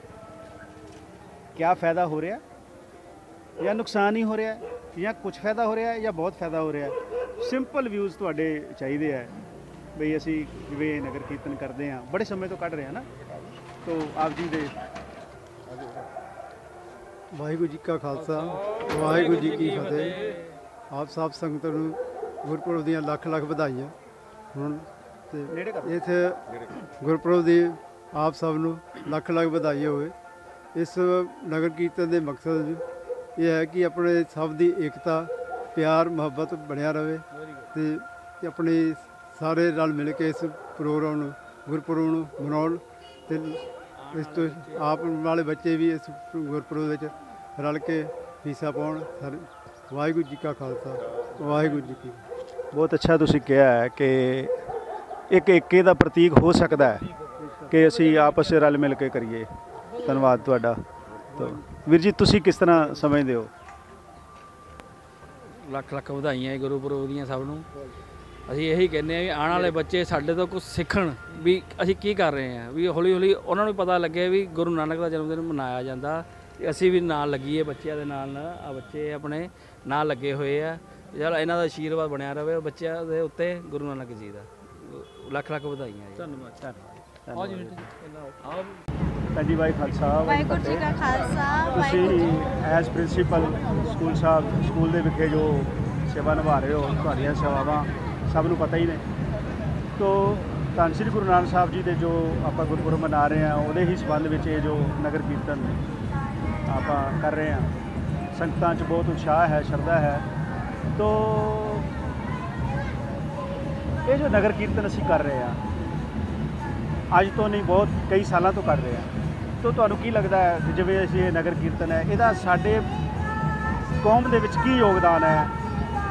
ਸਾਨੂੰ ਇਹਦਾ ਕੀ ਫਾਇਦਾ ਹੋ ਰਿਹਾ ਹੈ, ਜਾਂ ਇਹਦੇ ਤੋਂ ਅਸੀਂ ਕਿਹੜੇ ਹੋਰ ਚੀਜ਼ਾਂ ਜੋੜ ਸਕਦੇ ਹਾਂ ਜਿਹਦੇ ਨਾਲ ਸਾਡੀ ਕੌਮ ਨੂੰ, ਸਾਡੇ ਬੱਚਿਆਂ ਨੂੰ, ਆਉਣ ਵਾਲੇ ਸਾਡੇ ਬੱਚਿਆਂ ਦਾ ਭਵਿੱਖ ਜਿਹੜਾ ਹੈ ਉਹ ਸਿੱਖੀ ਵੱਲ ਜੋੜ ਸਕੀਏ? ਹਾਂਜੀ, ਪਹਿਲਾਂ ਤਾਂ ਆਪਾਂ ਬੱਚਿਆਂ ਨੂੰ ਨਗਰ ਕੀਰਤਨ ਦੇ ਨਾਲ ਜੇ ਜੋੜਦੇ ਹਾਂ ਤਾਂ ਇੱਦਾਂ ਵਾ ਬੱਚਿਆਂ ਨੂੰ ਆਪਾਂ ਸਿੱਖ ਇਤਿਹਾਸ ਤੋਂ ਜਾਣੂ ਕਰਵਾ ਸਕਦੇ ਹਾਂ। ਕਿਉਂਕਿ ਅਸੀਂ ਵੀ ਦੇਖੋ ਅੱਜ ਤੋਂ ਕਿੰਨੇ ਸਾਲ ਅਸੀਂ ਆਹ ਨਗਰ ਕੀਰਤਨ ਦੇ ਗੁਰਦੁਆਰਾ ਸਾਹਿਬ ਦੇ ਨਗਰ ਕੀਰਤਨ ਦਾ ਹਿੱਸਾ ਬਣੇ ਹੋਏ ਹਾਂ। ਤਾਂ ਆਪਾਂ ਬੱਚਿਆਂ ਨੂੰ ਜਿਵੇਂ ਪਹਿਲੇ ਗੁਰੂ ਆਪਣੇ ਗੁਰੂ ਨਾਨਕ ਦੇਵ ਜੀ ਬਾਰੇ ਅਸੀਂ ਵੈਸੇ ਸਿਰਫ ਨਗਰ ਕੀਰਤਨ 'ਚ ਨਹੀਂ ਲੈ ਕੇ ਆਉਂਦੇ, ਸਿਰਫ ਉਹਨਾਂ ਦੀਆਂ ਸਿੱਖਿਆਵਾਂ ਨੂੰ ਦੱਸਦੇ ਆ, ਉਹਨਾਂ ਦੀ ਸਾਰਾ ਹਿਸਟਰੀ ਆਪਾਂ ਬੱਚਿਆਂ ਨੂੰ ਸਕੂਲ ਵਿੱਚ ਵੀ ਦੱਸਦੇ ਆ। ਇਹ ਇੱਕ ਮੇਰੇ ਵੱਲੋਂ ਤਾਂ ਇੱਕ ਸੌਖਾ ਤਰੀਕਾ ਵੀ ਆ ਵੀ ਬੱਚਿਆਂ ਨੂੰ ਆਪਾਂ ਹਿਸਟਰੀ ਤੋਂ ਜਾਣੂ ਕਰਵਾਈਏ ਜਦੋਂ ਆਪਾਂ ਇਹਨਾਂ ਨੂੰ ਨਾਲ ਲੈ ਕੇ ਆਉਂਦੇ ਆ। ਤੁਸੀਂ ਬੱਚੀ ਕੀ ਕਰਦੇ ਹੋ? ਤੁਸੀਂ ਕੀ ਕਰਦੇ ਹੋ? ਮੈਂ as a principal Guru Nanak Khalsa school ਵਿੱਚ ਵਰਕ ਕਰ ਰਹੀ ਹਾਂ। ਬਹੁਤ ਅੱਛੀ ਗੱਲ ਹੈ ਜੀ, ਤੁਸੀਂ ਗੁਰੂ ਨਾਨਕ ਸਾਹਿਬ ਦੀਆਂ ਸਿੱਖਿਆਵਾਂ ਬਾਰੇ ਜੋ ਸੋਚਿਆ ਕਿ ਵੀ ਉਹ ਬੱਚਿਆਂ ਦੇ ਵਿੱਚ ਸਾਨੂੰ ਦੱਸਣੀਆਂ ਚਾਹੀਦੀਆਂ। ਤੋ ਅਸੀਂ ਕਿਸੇ ਹੋਰ ਵੀ ਤੁਹਾਡੇ ਵੱਲੋਂ ਕੀ ਸੁਝਾਅ ਹੈ ਕਿ ਇਹ ਜੋ ਨਗਰ ਕੀਰਤਨ ਅਸੀਂ ਕੱਢ ਰਹੇ ਹਾਂ, ਇਹਨਾਂ ਦਾ ਹੋਰ ਸਾਡੇ ਸਮਾਜ ਨੂੰ, ਸਿੱਖ ਕੌਮ ਨੂੰ ਜੋ ਹੈ ਅਸੀਂ ਉਹਨੂੰ ਫਾਇਦਾ ਦੇ ਸਕੀਏ, ਉਹਦੇ ਵਾਸਤੇ ਮੈਂ ਬੇਨਤੀ ਕਰਾਂਗਾ। ਕੋਹਲੀ ਸਾਹਿਬ ਨੇ ਸਾਡੇ ਗੁਰਦੁਆਰਾ ਸਾਹਿਬ ਦੇ ਵਿੱਚ ਇਹਨਾਂ ਦੀਆਂ ਬਹੁਤ ਸੇਵਾਵਾਂ ਨੇ, ਤੋ ਕੋਹਲੀ ਸਾਹਿਬ ਕਿਸ ਤਰ੍ਹਾਂ ਸਮਝਦੇ ਆ ਆਪਾਂ ਹੋਰ ਬੱਚਿਆਂ ਨੂੰ ਕਿਸ ਤਰ੍ਹਾਂ ਇਹ ਜੋ ਨਗਰ ਕੀਰਤਨ ਕਰ ਰਹੇ ਹਾਂ, ਜੋ ਅਸੀਂ ਧਾਰਮਿਕ ਸਮਾਗਮ ਕਰ ਰਹੇ ਹਾਂ, ਇਹਨਾਂ ਦੇ ਥਰੂ ਅਸੀਂ ਕਿਸ ਤਰ੍ਹਾਂ ਬੱਚਿਆਂ ਨੂੰ ਹੋਰ ਆਪਾਂ ਸੁਚਾਰੂ ਬਣਾ ਸਕੀਏ ਜਿਹਦਾ ਫਾਇਦਾ ਹੋਵੇ ਸਾਡੇ ਸਮਾਜ ਨੂੰ? ਅਸੀਂ ਗੁਰਦੁਆਰਾ ਸਾਹਿਬ ਵੀ ਜੀ ਬੱਚਿਆਂ ਨੂੰ ਸਿਰਫ ਦੌੜ ਲਈ ਧਾਰਮਿਕ ਕਲਾਸਾਂ ਵੀ ਲਵਾਉਂਦੇ ਆ। ਸੁਣੋ ਵੀ ਗੱਲ, ਬੱਚਿਆਂ ਨੂੰ ਜਾਗਰੂਕ ਕਰੀ ਆ। ਛੋਟੇ ਬੱਚੇ ਕੀਰਤਨ ਕਰਦੇ ਆ। ਇਹ ਸਾਡਾ ਸਕੂਲ ਹੈ ਗੁਰੂ ਨਾਨਕ ਹਾਈ ਸਕੂਲ। ਤੁਸੀਂ ਆ ਕੇ ਵੇਖੋ ਛੋਟੇ ਬੱਚੇ ਜਿਹੜੇ ਹਿੰਦੂ ਕਮਿਊਨਿਟੀ 'ਚ ਨੇ, ਹਿੰਦੂ ਕਮਿਊਨਿਟੀ 'ਚ ਹੋਣ ਦੇ ਬਾਵਜੂਦ ਤੁਸੀਂ ਉਹਨਾਂ ਦਾ ਕੀਰਤਨ ਸੁਣੋਗੇ ਨਾ, ਕੀਰਤਨ ਸੁਣ ਕੇ ਤੁਸੀਂ ਲੱਗਦਾ ਰਿਹਾ ਕਿ ਇਹਨੇ ਛੋਟੇ ਬੱਚੇ ਹਿੰਦੂ ਕਮਿਊਨਿਟੀ ਸਾਡਾ ਸ਼ੁਰੂ ਤੋਂ ਹੀ ਉਪਰਾਲਾ ਇਹੀ ਹੈ ਕਿ ਜਿਹੜੀ ਨਵੀਂ ਪੀੜ੍ਹੀ ਆਉਣ ਵਾਲੀ ਹੈ ਗੁਰੂ ਘਰ ਨਾਲ ਜੁੜੇ। ਅਸੀਂ ਇਹਦੇ ਲਈ ਬਹੁਤ ਹੀ ਗੁਰਦੁਆਰਾ ਸਾਹਿਬ ਸਮਰ ਕੈਂਪ ਵੀ ਲਾਉਂਦੇ ਹਾਂ ਛੋਟੇ ਛੋਟੇ ਬੱਚਿਆਂ ਦਾ, ਉਹਦੇ 400-500 ਬੱਚਾ ਉਹਨਾਂ ਨੂੰ ਕਵਿਤਾਵਾਂ ਕੀਰਤਨ ਰਾਹੀਂ ਉਹਨਾਂ ਨੂੰ ਇਹ ਸੰਦੇਸ਼ ਦਿੰਦੇ ਆ ਕਿ ਚਲੋ ਤੁਸੀਂ ਗੁਰੂ ਸਾਹਿਬ ਦੇ ਨਾਲ ਜੁੜੋ। ਅਤੇ ਅੱਜ ਕੱਲ੍ਹ ਦੇ ਬੱਚੇ ਤੁਹਾਨੂੰ ਪਤਾ ਹੀ ਹੈ ਕਿਹੜੇ ਉਹਦੇ ਸਬੰਧ 'ਚ ਅਸੀਂ 31 ਦਸੰਬਰ ਨੂੰ ਗੁਰਦੁਆਰਾ ਸਾਹਿਬ ਉਹਨਾਂ ਨੂੰ ਵੀ ਇਹੀ ਪ੍ਰੇਰਿਤ ਕਰੀਦਾ, ਕੋਈ ਤੁਸੀਂ ਕਿਤਾਬਾਂ ਜਾਣ ਦੀ ਲੋੜ ਨਹੀਂ, ਗੁਰੂ ਘਰ ਨਾਲ ਸਮਰਪਿਤ ਹੋਏ ਛੋਟੇ ਛੋਟੇ ਬੱਚਿਆਂ ਦਾ ਅਸੀਂ ਕੀਰਤਨ ਸਮਾਗਮ ਉੱਥੇ 31 ਦਸੰਬਰ ਨੂੰ ਰੱਖਿਆ ਜਾਂਦਾ। ਇਸੇ ਕਰਕੇ ਵੀ ਚਲੋ ਇੱਥੇ ਆਉਣ ਵਾਲੀ ਪਨੀਰੀ ਹੈ ਕਿਸੇ ਦੂਸਰੇ ਪਾਸੇ ਭਟਕਣਾ ਜਾਵੇ, ਲੱਭਾਂ ਦੇ ਦੂਸਰੇ ਗਲਤ ਪਾਸੇ ਨਾ ਚੱਲ ਜਾਵੇ। ਇਹੀ ਸਾਡਾ ਸ਼ੁਰੂ ਤੋਂ ਉਪਰਾਲਾ, ਤੇ ਗੁਰੂ ਮਹਾਰਾਜ ਕਿਰਪਾ ਕਰਨ ਸਾਡਾ ਜਿਹੜਾ ਉਪਰਾਲਾ ਸਫਲ ਹੋਵੇ, ਤੇ ਇਹ ਸਾਡਾ ਇਹੀ ਸੰਦੇਸ਼ ਹੈ। ਬਹੁਤ ਅੱਛਾ, ਬਹੁਤ ਅੱਛਾ, ਧੰਨਵਾਦ ਤੁਹਾਡਾ। ਖਾਲਸਾ ਆਪਾਂ ਅੱਗੇ ਜਾ ਕੇ ਡਿਸਕਸ ਕਰਦੇ ਰਹਾਂਗੇ, ਛੋਟੇ ਛੋਟੇ ਟੌਪਿਕ ਲੈਂਦੇ ਰਹਾਂਗੇ। ਖਾਲਸਾ ਵਾਹਿਗੁਰੂ ਜੀ ਕੀ ਫਤਿਹ। ਭੈਣ ਜੀ ਪਹਿਲਾਂ ਤਾਂ ਤੁਹਾਨੂੰ ਬਹੁਤ ਬਹੁਤ ਮੁਬਾਰਕਾਂ। ਧੰਨ ਸ਼੍ਰੀ ਗੁਰੂ ਨਾਨਕ ਦੇਵ ਜੀ ਦੇ ਜੋ ਗੁਰਪੁਰਬ ਆਪਾਂ ਮਨਾ ਰਹੇ ਹਾਂ, ਉਸੇ ਸੰਬੰਧ ਵਿੱਚ ਹੀ ਜੋ ਆਪਾਂ ਅੱਜ ਨਗਰ ਕੀਰਤਨ ਦੇ ਵਿੱਚ ਸ਼ਮੂਲੀਅਤ ਕੀਤੀ ਹੈ। ਤੋ ਕਿਸ ਤਰ੍ਹਾਂ ਅਸੀਂ ਸਮਝਦੇ ਹਾਂ ਕਿ ਇਹ ਜੋ ਨਗਰ ਕੀਰਤਨ ਕਰ ਰਹੇ ਹਾਂ, ਸਾਡੀ ਸਿੱਖ ਕੌਮ ਨੂੰ, ਸਾਡੇ ਸਮਾਜ ਨੂੰ, ਸਾਡੀ ਆਉਣ ਵਾਲੀ ਪੀੜ੍ਹੀ ਨੂੰ, ਬੱਚਿਆਂ ਨੂੰ ਅਸੀਂ ਕੀ ਸੰਦੇਸ਼ ਦੇਣਾ ਚਾਹਾਂਗੇ ਕਿ ਇਹ ਮਨਾਏ ਹੋਏ ਗੁਰਪੁਰਬ ਜਾਂ ਇਸ ਤਰ੍ਹਾਂ ਦੇ ਜੋ ਅਸੀਂ ਉਦਮ ਕਰ ਰਹੇ ਹਾਂ, ਇਹਦਾ ਸਾਨੂੰ ਕਿਸ ਤਰ੍ਹਾਂ ਫਾਇਦਾ ਹੋ ਸਕਦਾ ਹੈ ਔਰ ਸਾਨੂੰ ਕੀ ਫਾਇਦਾ ਹੋ ਰਿਹਾ ਹੈ? ਸਿੱਖੀ ਧਰਮ ਨਾਲ ਜੁੜਿਆ ਜਾਂਦਾ ਹੈ। ਸਾਰੇ ਬੱਚਿਆਂ ਨੂੰ ਪਤਾ ਲੱਗਦਾ ਹੈ ਵੀ ਕਿਸ ਤਰ੍ਹਾਂ ਅਸੀਂ ਗੁਰਬਾਣੀ ਪੜ੍ਹਨੀ ਹੈ, ਕਿਸ ਤਰ੍ਹਾਂ ਅਸੀਂ ਸ਼ਬਦ ਗਾਇਨ ਕਰਨੇ ਹਨ। ਅਤੇ ਗੁਰੂ ਨਾਨਕ ਸਾਹਿਬ ਦਾ ਪ੍ਰਕਾਸ਼ ਦਿਵਸ ਬੜੀ ਧੂਮਧਾਮ ਨਾਲ ਮਨਾਇਆ ਜਾ ਰਿਹਾ। ਸਾਰੇ ਬੱਚੇ, ਸਾਰੇ ਜਵਾਨ, ਸਾਰੇ ਬਜ਼ੁਰਗ ਸਾਰੇ ਮਿਲ ਕੇ ਮਨਾ ਰਹੇ ਹਨ, ਆਪਣੇ ਧਰਮ ਨੂੰ ਪ੍ਰਫੁੱਲਿਤ ਕਰਨ। ਅਸੀਂ ਬੜੇ ਹੀ ਸਾਲਾਂ ਤੋਂ ਇਹ ਸਾਡੇ ਬੱਚੇ, ਅਸੀਂ ਜੋ ਬੱਚੇ ਸੀ ਉਦੋਂ ਅਸੀਂ ਵੀ ਇਸ ਤਰ੍ਹਾਂ ਸ਼ਾਮਲ ਹੁੰਦੇ ਰਹੇ ਹਾਂ। ਉਸ ਤੋਂ ਪਹਿਲਾਂ ਤੋਂ ਇਹ ਜੋ ਪ੍ਰੋਗਰਾਮ ਚੱਲ ਰਹੇ ਆ, ਤਾਂ ਕਿਧਰੇ ਨਾ ਕਿਧਰੇ ਸਾਨੂੰ ਲੱਗਦਾ ਨਹੀਂ ਕਿ ਉਨਾ ਫਾਇਦਾ ਨਹੀਂ ਹੋ ਰਿਹਾ ਜਿੰਨਾ ਹੋਣਾ ਚਾਹੀਦਾ, ਕਿਉਂਕਿ ਕੁਝ ਜੋ ਦੇਖਣ 'ਚ ਆਉਂਦਾ ਹੈ ਕਿ ਬੱਚਿਆਂ ਦਾ ਰੁਝਾਨ ਸ਼ਾਇਦ ਵਧਣ ਦੀ ਬਜਾਏ ਘਟ ਰਿਹਾ ਹੈ। ਉਦਮ ਅਸੀਂ ਵਧਾ ਰਹੇ ਹਾਂ, ਕਿਆ ਸਾਡੇ ਉਦਮ 'ਚ ਕੋਈ ਕਮੀ ਹੈ ਜਾਂ ਅਸੀਂ ਉਹ ਉਦਮ ਜਿਹੜੇ ਆ ਸਹੀ ਤਰੀਕੇ ਨਾਲ ਨਹੀਂ ਕਰ ਰਹੇ? ਤਾਂ ਉਹਦੇ ਵਾਸਤੇ ਅਗਰ ਸਾਨੂੰ ਹੋਰ ਅੱਛੇ ਤਰੀਕੇ ਨਾਲ ਅਸੀਂ ਮਤਲਬ ਆਪਣਾ ਇਹ ਜੋ ਕਰਨਾ ਚਾਹੀਏ, ਉਹਦੇ ਲਈ ਤੁਹਾਡੇ ਕੋਈ ਸੁਝਾਅ ਹੋਣ ਤਾਂ ਮੈਂ ਸਾਰਿਆਂ ਨੂੰ ਬੇਨਤੀ ਕਰਾਂਗਾ, ਕਿਸੇ ਵੀ ਮਤਲਬ ਤੁਸੀਂ ਸੁਝਾਅ ਜ਼ਰੂਰ ਦਿਓ ਤਾਂ ਕਿ ਅਸੀਂ ਇਹਨੂੰ ਚੰਗੇ ਤਰੀਕੇ ਨਾਲ ਕਰੀਏ ਕਿ ਇਹਦਾ ਕੋਈ ਹੋਰ ਫਾਇਦਾ ਹੋਵੇ। ਉਦਮ ਕਰਨਗੇ ਬੱਚੇ, ਆਪਣੇ ਆਪ ਅੱਗੇ ਆਉਣਗੇ। ਬੱਚੇ ਜਿਹੜੇ ਨੇ ਨਾ ਉਹ ਮਿੱਟੀ ਦੇ ਹੁੰਦੇ ਨੇ ਬਣੇ, ਜਿੱਧਰ ਨੂੰ ਲਾਓ ਉੱਧਰ ਨੂੰ ਚੱਲ ਜਾਂਦੇ ਨੇ। ਜੇ ਅਸੀਂ ਸਿੱਖੀ ਧਰਮ ਵੱਲ ਲਾਵਾਂਗੇ ਤਾਂ ਉੱਧਰਲੇ ਪਾਸੇ ਜਾਣਗੇ, ਜੇ ਅਸੀਂ ਟੀਵੀ ਵੱਲ ਲਾਵਾਂਗੇ ਤਾਂ ਉੱਧਰਲੇ ਪਾਸੇ ਜਾਣਗੇ। ਇਸ ਲਈ ਵੱਡਿਆਂ ਨੂੰ ਚਾਹੀਦਾ ਹੈ ਆਪਣੇ ਬੱਚਿਆਂ ਨੂੰ ਪ੍ਰੇਰ ਕੇ ਇਸ ਪਾਸੇ ਲਾਉਣ। ਅੱਜ ਕੱਲ੍ਹ ਕਮੀ ਹੈ ਕਿ ਜਿਹੜੇ ਜਵਾਨ ਹੈਗੇ ਨੇ ਬੱਚੇ ਜਾਂ ਲੜਕੀਆਂ, ਉਹ ਮਾਵਾਂ ਨਹੀਂ ਉਸ ਪਾਸੇ ਵੱਲ ਬੱਚਿਆਂ ਨੂੰ ਪ੍ਰੇਰਿਤ ਕਰਦੀਆਂ, ਜੋ ਕਿ ਕਰਨਾ ਚਾਹੀਦਾ ਹੈ। ਅੱਜ ਕੱਲ੍ਹ ਫੋਨਾਂ 'ਚ ਬੱਚੇ ਬੜੇ ਹੋਏ ਨੇ, ਪੇਰੈਂਟਸ ਜਿਹੜੇ ਨੇ ਆਪਣੀ ਆਜ਼ਾਦੀ ਚਾਹੁੰਦੇ ਨੇ, ਜਿਸ ਕਰਕੇ ਉਹ ਬੱਚਿਆਂ ਨੂੰ ਨਹੀਂ ਇਹਨਾਂ ਚੀਜ਼ਾਂ ਤੋਂ ਰੋਕਦੇ ਤੇ ਸਿੱਖੀ ਵੱਲ ਨਹੀਂ ਲਾਉਂਦੇ। ਇਹ ਨਗਰ ਕੀਰਤਨ ਕੱਢ ਕੇ ਕਈ ਬੱਚੇ ਪੁੱਛਣਗੇ ਕਿ ਇਹ ਕੀ ਚੀਜ਼ ਹੈ, ਇਹ ਕਿਉਂ ਕੱਢਿਆ ਗਿਆ ਹੈ, ਤੇ ਜਿਹੜੀਆਂ ਮਾਵਾਂ ਜਾਣਦੀਆਂ ਹੋਣਗੀਆਂ ਉਹ ਜ਼ਰੂਰ ਬੱਚਿਆਂ ਨੂੰ ਸਮਝਾਉਣਗੀਆਂ ਕਿ ਇਹ ਗੁਰੂ ਨਾਨਕ ਦੇਵ ਜੀ ਦਾ ਜਨਮ ਦਿਨ ਮਨਾਇਆ ਜਾ ਰਿਹਾ ਹੈ। ਉਹਨਾਂ ਨੇ ਕੀ ਕੀ ਸਿੱਖਿਆਵਾਂ ਦਿੱਤੀਆਂ, ਬੱਚਿਆਂ ਨੂੰ ਉਹਨਾਂ ਸਿੱਖਿਆਵਾਂ 'ਤੇ ਚੱਲਣਾ ਚਾਹੀਦਾ ਹੈ। ਅੱਜ ਕੱਲ੍ਹ ਘਰ 'ਚ ਦਾਦੀਆਂ ਦਾ ਵੀ ਰੋਲ ਘਟ ਰਿਹਾ ਹੈ, ਦਾਦੀਆਂ ਵੀ ਦਾ ਰੋਲ ਘਟ ਰਿਹਾ ਹੈ। ਇੱਕ ਅੱਜ ਕੱਲ੍ਹ ਕੰਬਾਈਨਡ ਫੈਮਿਲੀ ਨਹੀਂ ਹੈ, ਅਲੱਗ-ਅਲੱਗ ਹੋ ਜਾਂਦੇ ਨੇ, ਜਿਸ ਕਰਕੇ ਦਾਦੀਆਂ ਬੱਚਿਆਂ ਨੂੰ ਟਾਈਮ ਨਹੀਂ ਦੇ ਪਾਉਂਦੀਆਂ। ਇਹਦੇ ਲਈ ਬੱਚਿਆਂ ਦਾ, ਫੈਮਿਲੀ ਦਾ ਜੁਆਇੰਟ ਹੋਣਾ ਬਹੁਤ ਜ਼ਰੂਰੀ ਹੈ, ਜਿਹਦੇ ਨਾਲ ਦਾਦੀ ਬੱਚਿਆਂ ਨੂੰ ਟਾਈਮ ਦੇ ਸਕੇ ਤੇ ਲੜਕੀਆਂ ਵੀ ਮਾਵਾਂ ਦਾ ਆਖੇ। ਦੇਖੋ ਇੱਕ ਗੱਲ ਤੁਹਾਨੂੰ ਇੱਕ ਮਿੰਟ, ਤੁਹਾਨੂੰ ਇਸ ਤਰ੍ਹਾਂ ਲੱਗਦਾ ਹੈ ਕਿ ਸਿਰਫ ਬੱਚਿਆਂ ਨੂੰ ਹੀ ਨਹੀਂ ਅਸੀਂ ਇਸ ਤੋਂ ਸੇਧ ਦੇਣੀ, ਸਾਨੂੰ ਵੱਡਿਆਂ ਨੂੰ ਵੀ ਇਹਦੇ ਵਿੱਚ ਇਨਵੋਲਵ ਕਰਨਾ ਪਏਗਾ ਕਿ ਤੁਸੀਂ ਅੱਗੇ ਆਓ ਕਿਸੇ ਨਾ ਕਿਸੇ ਤਰੀਕੇ, ਮਤਲਬ ਕਿਉਂਕਿ ਜਦੋਂ ਤੱਕ ਵੱਡਿਆਂ ਤੋਂ ਭਾਵ ਘਰ ਦੇ ਵਿੱਚ ਜਿਹਨੂੰ ਆਪਾਂ ਹੋਮ ਮਿਨਿਸਟਰ ਕਹਿੰਦੇ ਆ, ਮਾਂ ਦਾਦੀ, ਮਤਲਬ ਉਹ ਅੱਗੇ ਆਏਗੀ ਤਾਂ ਹੀ ਇਹ ਕੰਮ ਹੋ ਸਕਦਾ ਹੈ। ਤੋ ਇਹ ਇੱਕ ਬੜਾ ਵੱਡਾ ਸੰਦੇਸ਼ ਹੈ ਕਿ ਜਿਹੜੇ ਮਾਵਾਂ, ਉਹਨਾਂ ਨੂੰ ਸਾਨੂੰ ਪਹਿਲੇ ਐਜੂਕੇਟ ਕਰਨਾ ਪਏਗਾ ਜੇ ਉਹ ਐਜੂਕੇਟਡ ਨਹੀਂ ਹਨ। ਬਹੁਤ ਸਾਰੀਆਂ ਮਾਵਾਂ ਨੇ ਜਿਹੜੀਆਂ ਘਰਾਂ ਦੇ ਵਿੱਚ ਗੁਰਬਾਣੀ ਨਾਲ ਜੁੜੀਆਂ ਹੋਈਆਂ ਨੇ, ਮਤਲਬ ਗੁਰੂ ਘਰ ਨਾਲ ਜੁੜੀਆਂ ਹੋਈਆਂ ਨੇ ਔਰ ਅੱਛੀ ਸਿੱਖਿਆ ਜਿਹੜੀ ਹੈ ਉਹ ਦੇ ਰਹੀਆਂ ਸਿੱਖੀ ਕੌਮ ਦੀਆਂ, ਮਗਰ ਬਹੁਤ ਸਾਰੀਆਂ ਜੇ ਐਸੀਆਂ ਨੇ ਜਿਨ੍ਹਾਂ ਤੋਂ ਸਾਨੂੰ ਉਮੀਦ ਹੈ ਕਿ ਵੀ ਇਹ ਹੋਰ ਅੱਛੇ ਤਰੀਕੇ ਨਾਲ ਕਰ ਸਕਣ। ਤੋ ਤੁਹਾਡਾ ਬਹੁਤ ਬਹੁਤ ਧੰਨਵਾਦ ਜੀ। ਵਾਹਿ ਖਾਲਸਾ ਵਾਹਿਗੁਰੂ ਜੀ ਕੀ ਫਤਿਹ। ਅੱਗੇ ਫਤਿਹ। ਸਾਰੀ ਨਿਊ ਮਾਲਟਨ ਇਲਾਕੇ ਤੋਂ ਗੁਰਦੁਆਰਾ ਸ੍ਰੀ ਗੁਰੂ ਸਿੰਘ ਸਭਾ ਤੋਂ ਨਗਰ ਕੀਰਤਨ ਜਿਹੜਾ ਰਵਾਨਾ ਹੋ ਚੁੱਕਿਆ ਹੈ। ਹੁਣ ਕੋਚਰ ਮਾਰਕੀਟ 'ਚ ਪਹੁੰਚੇ ਹਾਂ। ਇੱਥੇ ਸੰਗਤਾਂ ਨੇ ਚਾਹ ਦੇ ਲੰਗਰ, ਹਰ ਪ੍ਰਕਾਰ ਦੇ ਲੰਗਰ ਲਾਏ ਆ ਸੰਗਤਾਂ ਵਾਸਤੇ। ਸਾਰੇ ਸੰਸਾਰ ਗੁਰੂ ਨਾਨਕ ਸਾਹਿਬ ਦਾ ਗੁਰਪੁਰਬ ਹੈ ਜਿਹੜੀ ਬੜੀ ਧੂਮਧਾਮ ਨਾਲ ਮਨਾਇਆ ਜਾ ਰਿਹਾ। ਮੈਂ ਸਾਰੀ ਸੰਗਤ ਨੂੰ, ਸਾਰਿਆਂ ਨੂੰ ਬਹੁਤ ਬਹੁਤ ਵਧਾਈ ਦਿੰਦਾ ਹਾਂ। ਧੰਨ ਗੁਰੂ ਨਾਨਕ ਦੇਵ ਜੀ ਸਾਹਿਬ ਜੀ ਦੇ ਗੁਰਪੁਰਬ ਦੀ। ਵਾਹਿਗੁਰੂ ਜੀ ਕਾ ਖਾਲਸਾ ਵਾਹਿਗੁਰੂ ਜੀ ਕੀ ਫਤਿਹ।